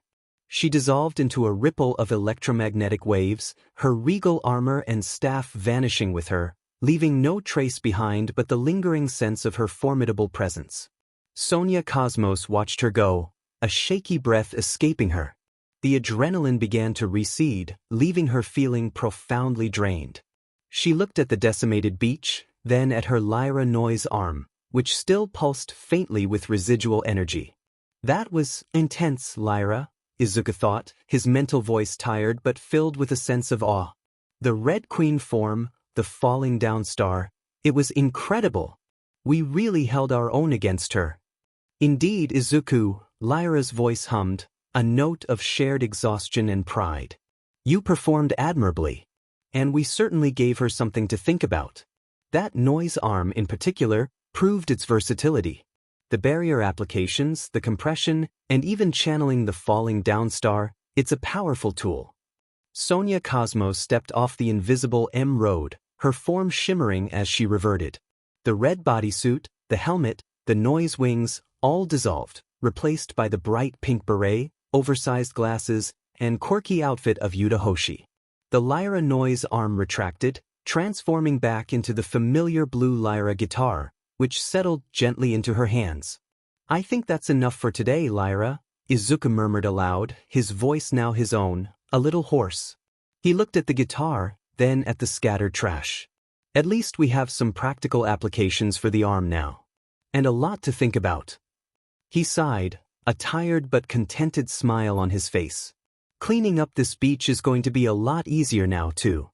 Meanwhile, in a bustling news station, a live broadcast was interrupted by a sudden, jarring static.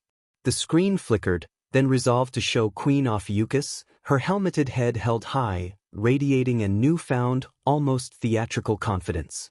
Her usual serpentine lower half had shifted.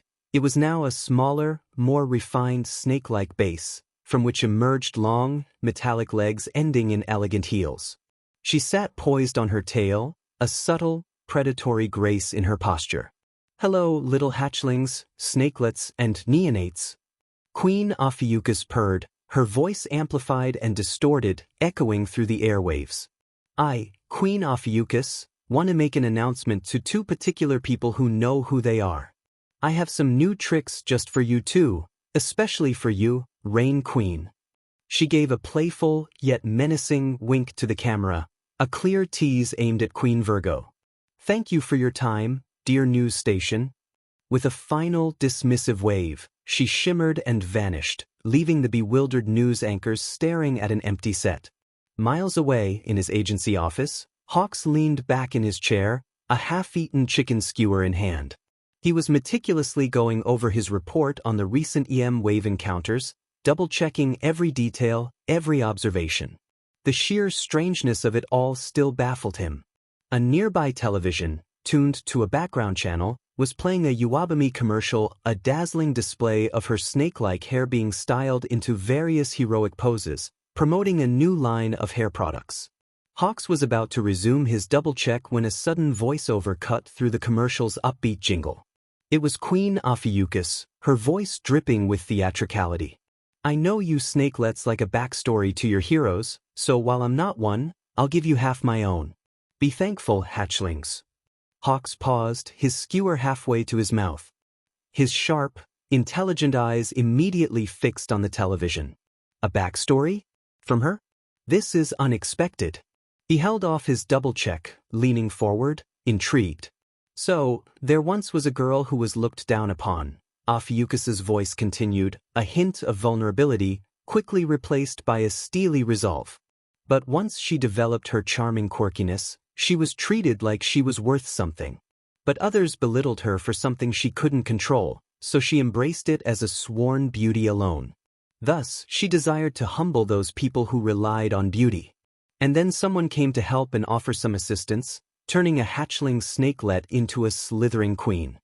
The voiceover finished dramatically, a theatrical pause hanging in the air. "Now, which one was I?" Ophiuchus's voice returned, a playful, knowing tone. "That's up for you to figure out, knowing I may be a bit of both. But isn't that the fun of mysterious backstories? So much to speculate. But know this, I will not be a victim to anyone, no matter how big or small the conflict." Now, back to the celebrity snakelet, the Ashi I love to hate. The commercial returned to normal, Uwabami's smiling face filling the screen. Hawks stared at the television, his mind racing. A girl looked down upon. Charming quirkiness. Belittled for something she couldn't control. Embraced it as beauty. Desired to humble those who relied on beauty. Someone came to help, turning a hatchling snakelet into a slithering queen.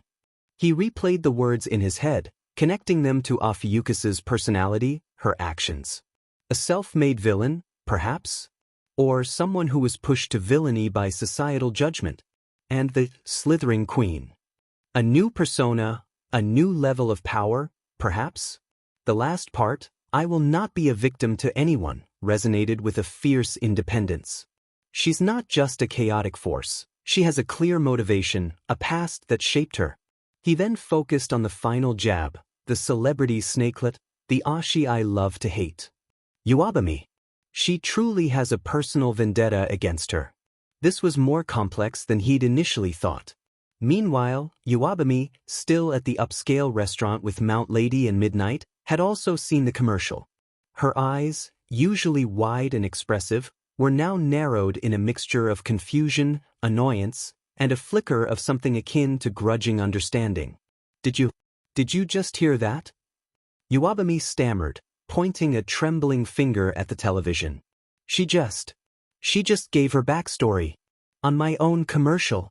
And she called me the celebrity snake, the Ashi she loves to hate. Mount Lady, who had been mid-chew, choked on her steak. She really just did that? Live on air? What a diva! Midnight, however, simply smiled, a knowing glint in her eyes. Oh, she's certainly a performer, isn't she, Iwabami? And a master of psychological warfare.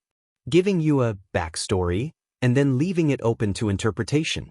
It's designed to get under your skin, to make you question her and yourself. She then took a sip of her wine. But the content of that backstory, looked down upon, belittled for something she couldn't control, embraced it as beauty alone. It paints a picture, doesn't it? Of someone who felt marginalized, who then found power by embracing what others scorned. And the someone came to help. Iwabami slumped in her seat, rubbing her temples. I don't know what to think. She's so extra, but belittled for something she couldn't control. Is she talking about her original form? Or something else? And the slithering queen. Is that her new title? It sounds powerful. And the I will not be a victim part. She's not just a villain who wants to cause chaos. She has a point to prove. This is getting personal. She sighed, a long, drawn-out sound. And she called me her Ashi. The nerve! The afternoon sun cast long shadows as Izuku, now in his Yuta Hoshi civilian form, after having stepped far enough out of Aldra Junior High. The usual cacophony of after-school chatter seemed muted by the hum of purpose in his mind. All right, Lyra, he thought. Time for Phase 2 of the hero outreach plan. One question per hero. Keep it simple, keep it vague, and try to build some trust. A sound strategy, Izuku, Lyra's voice chimed in his mind.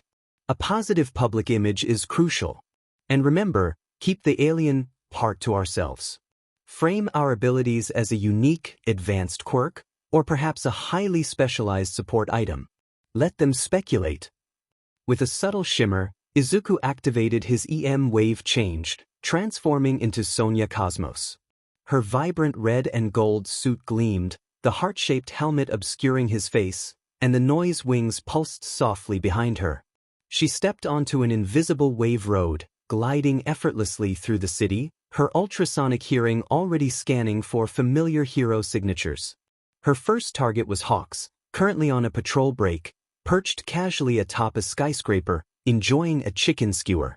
Sonia Cosmos materialized a few feet away, her noise wings giving her a graceful, almost ethereal presence. Hawk-san, Sonia Cosmos greeted, her modulated voice clear and melodic.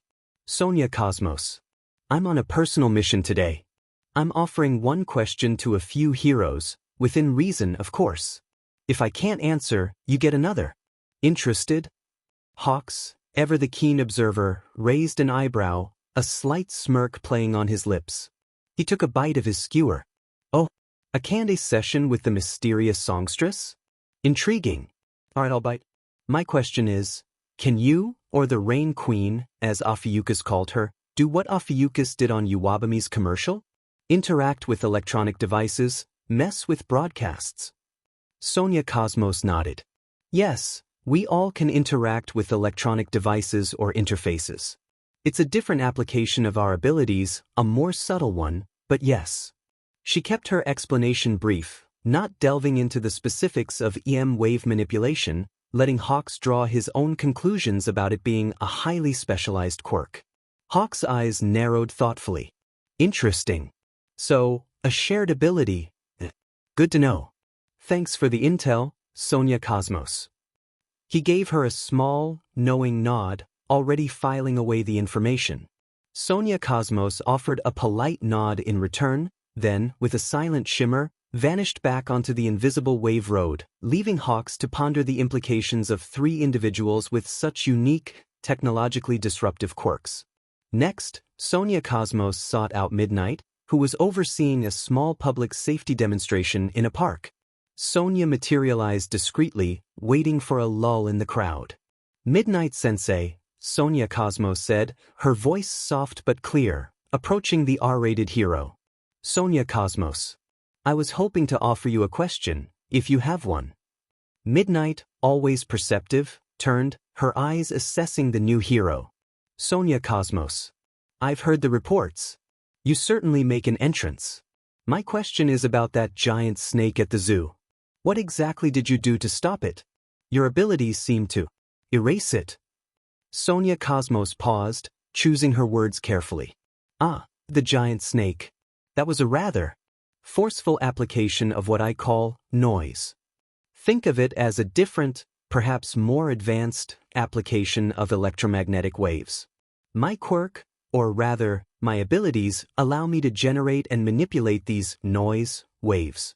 I believe I have the most advanced application of it, allowing for effects like that wave canceller. But Queen Virgo uses similar principles in her own ways, making black flames. Her basic skills are with water and light. It's all about manipulating energy at a very fundamental level, but with different manifestations. However, using noise, especially at higher levels, takes a lot of concentration and practice, and it can have physical drawbacks. That's why I actually took a week-long break after the zoo incident. It was quite draining. That's also when I came up with the name Sonia Cosmos, actually. For example, Queen Virgo can use noise to make black flames, as her choice of application. For the three of us, just using basic EM wave abilities within our own species is much easier than pushing the limits like that. She hoped the advanced application of EM waves would be enough to satisfy her without raising too many questions about aliens. Midnight's eyes narrowed, a thoughtful hum escaping her. Noise. Advanced EM waves. Fascinating. So, a shared energy source, but different expressions. That explains a lot about the inconsistencies. And the drawbacks. That's crucial information. Thank you for the explanation, Sonia Cosmos. Enlightening. Sonia Cosmos gave a slight bow and vanished, leaving Midnight to ponder the implications of these advanced EM wave quirks and their varying manifestations. As the afternoon bled into evening, Sonia Cosmos found Mirko, the rabbit hero, in the middle of her rigorous training routine at a deserted construction site. Mirko was a blur of powerful kicks and explosive movements. Sonia Cosmos landed a safe distance away, her presence subtle. Mirko-san, she called out, her voice carrying over the sounds of Mirko's training. Sonia Cosmos is here. You have one question to ask within reason, of course. No identity questions, it's not the right time for that. But anything else, I'll do my best to answer. Mirko stopped mid-kick, her sharp red eyes fixing on Sonia Cosmos. She wiped sweat from her brow. The mysterious songstress. Alright, I'm listening. My question is, are there more of you running around? You, the Snake Lady, and the Rain Queen. Are you three the only ones, or is this just the beginning of a whole new wave of whatever you are? Sonia Cosmos considered the question. Can't say Thamians. Can't say aliens. As far as I know, Mirko-san, she replied, her voice steady and honest, there are only three of us. Myself, Queen Ophiuchus, and Queen Virgo.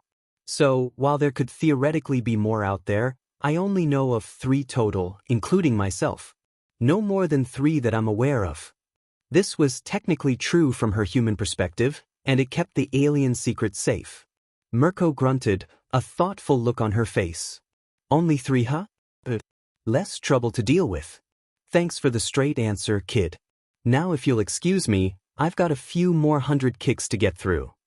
Sonia Cosmos nodded, then disappeared back into the invisible wave road, leaving Mirko to resume her training, perhaps with a slightly less worried mind about a sudden influx of mysterious, powerful individuals. As night fully descended, painting the sky in hues of deep indigo, Sonia Cosmos located Eraserhead.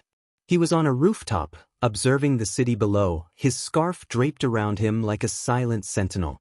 Sonia chose to remain invisible on the M road, sensing that Aizawa's quirk, erasure, might be a problem if he saw her. She didn't want to tempt him into using it, especially given his known skepticism of flashy quirks and unlicensed heroes. He's the last hero I can get to today, Lyra, Izuku thought. I need to make this count.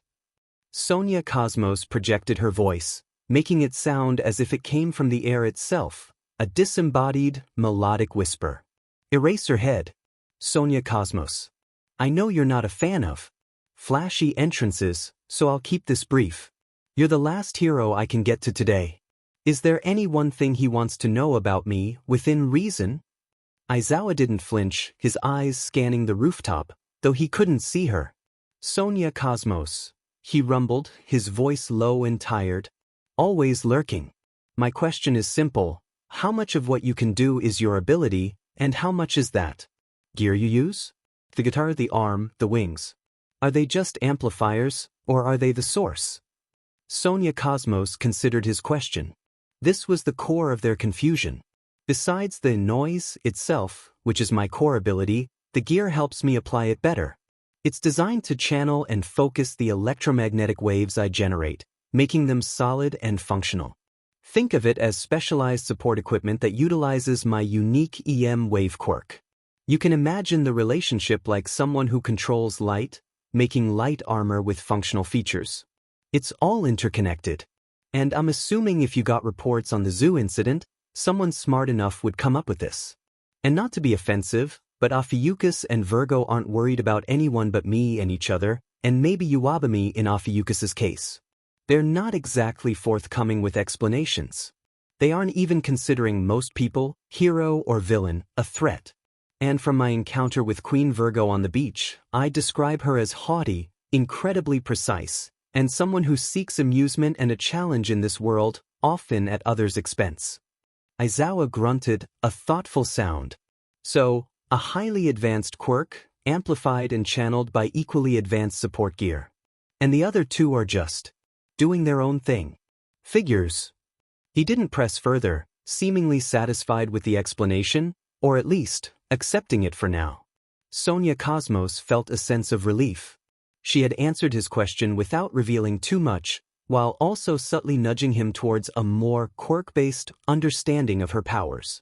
With a final, silent shimmer, she dissolved completely from the M road, making her way back home. Later that night, Principal Nizu sat in his office, reviewing a summary of Sonia Cosmos's interactions with the heroes. The report detailed her answers to Hawks, Midnight, Mirko, and Eraserhead. Nizu's beady eyes scanned the document, a thoughtful hum escaping him. So, noise as an advanced application of electromagnetic waves. A core ability channeled by specialized gear.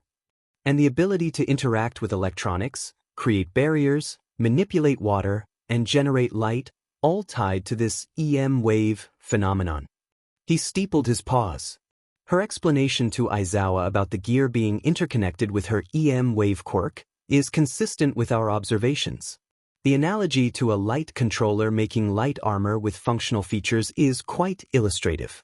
It suggests a highly evolved or specialized form of quirk that manifests through technological conduits, or perhaps influences them directly. The vanishing ability also fits within this framework of advanced EM manipulation, though the exact mechanism remains elusive.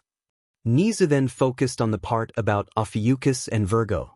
She states only 3 of them are known, and that the other 2 are unconcerned with explaining themselves. This reinforces the idea that these are simply individuals with incredibly powerful and unique quirks, rather than a coordinated group with a larger, unknown agenda. Their rivalries and personal motivations, as evidenced by Ophiuchus's broadcast and Virgo's comments to Hawks, seem to drive their actions, not some grand, hidden plan. And the description of Virgo as haughty, precise, and seeking amusement. It aligns with Hawks' earlier report as well. It seems their primary concern is each other and their own entertainment, not the heroes or villains of this world. He leaned back, a glint of intellectual curiosity in his eyes. The nature and limits of their powers remain largely unknown, but we now have a framework to begin understanding them. They are not simply quirks, in the traditional sense, but a new, highly advanced manifestation of electromagnetic energy manipulation. And Sonia Cosmos, despite her mysterious nature, appears to be genuinely committed to heroism, even if her methods are unorthodox. This is a fascinating development indeed,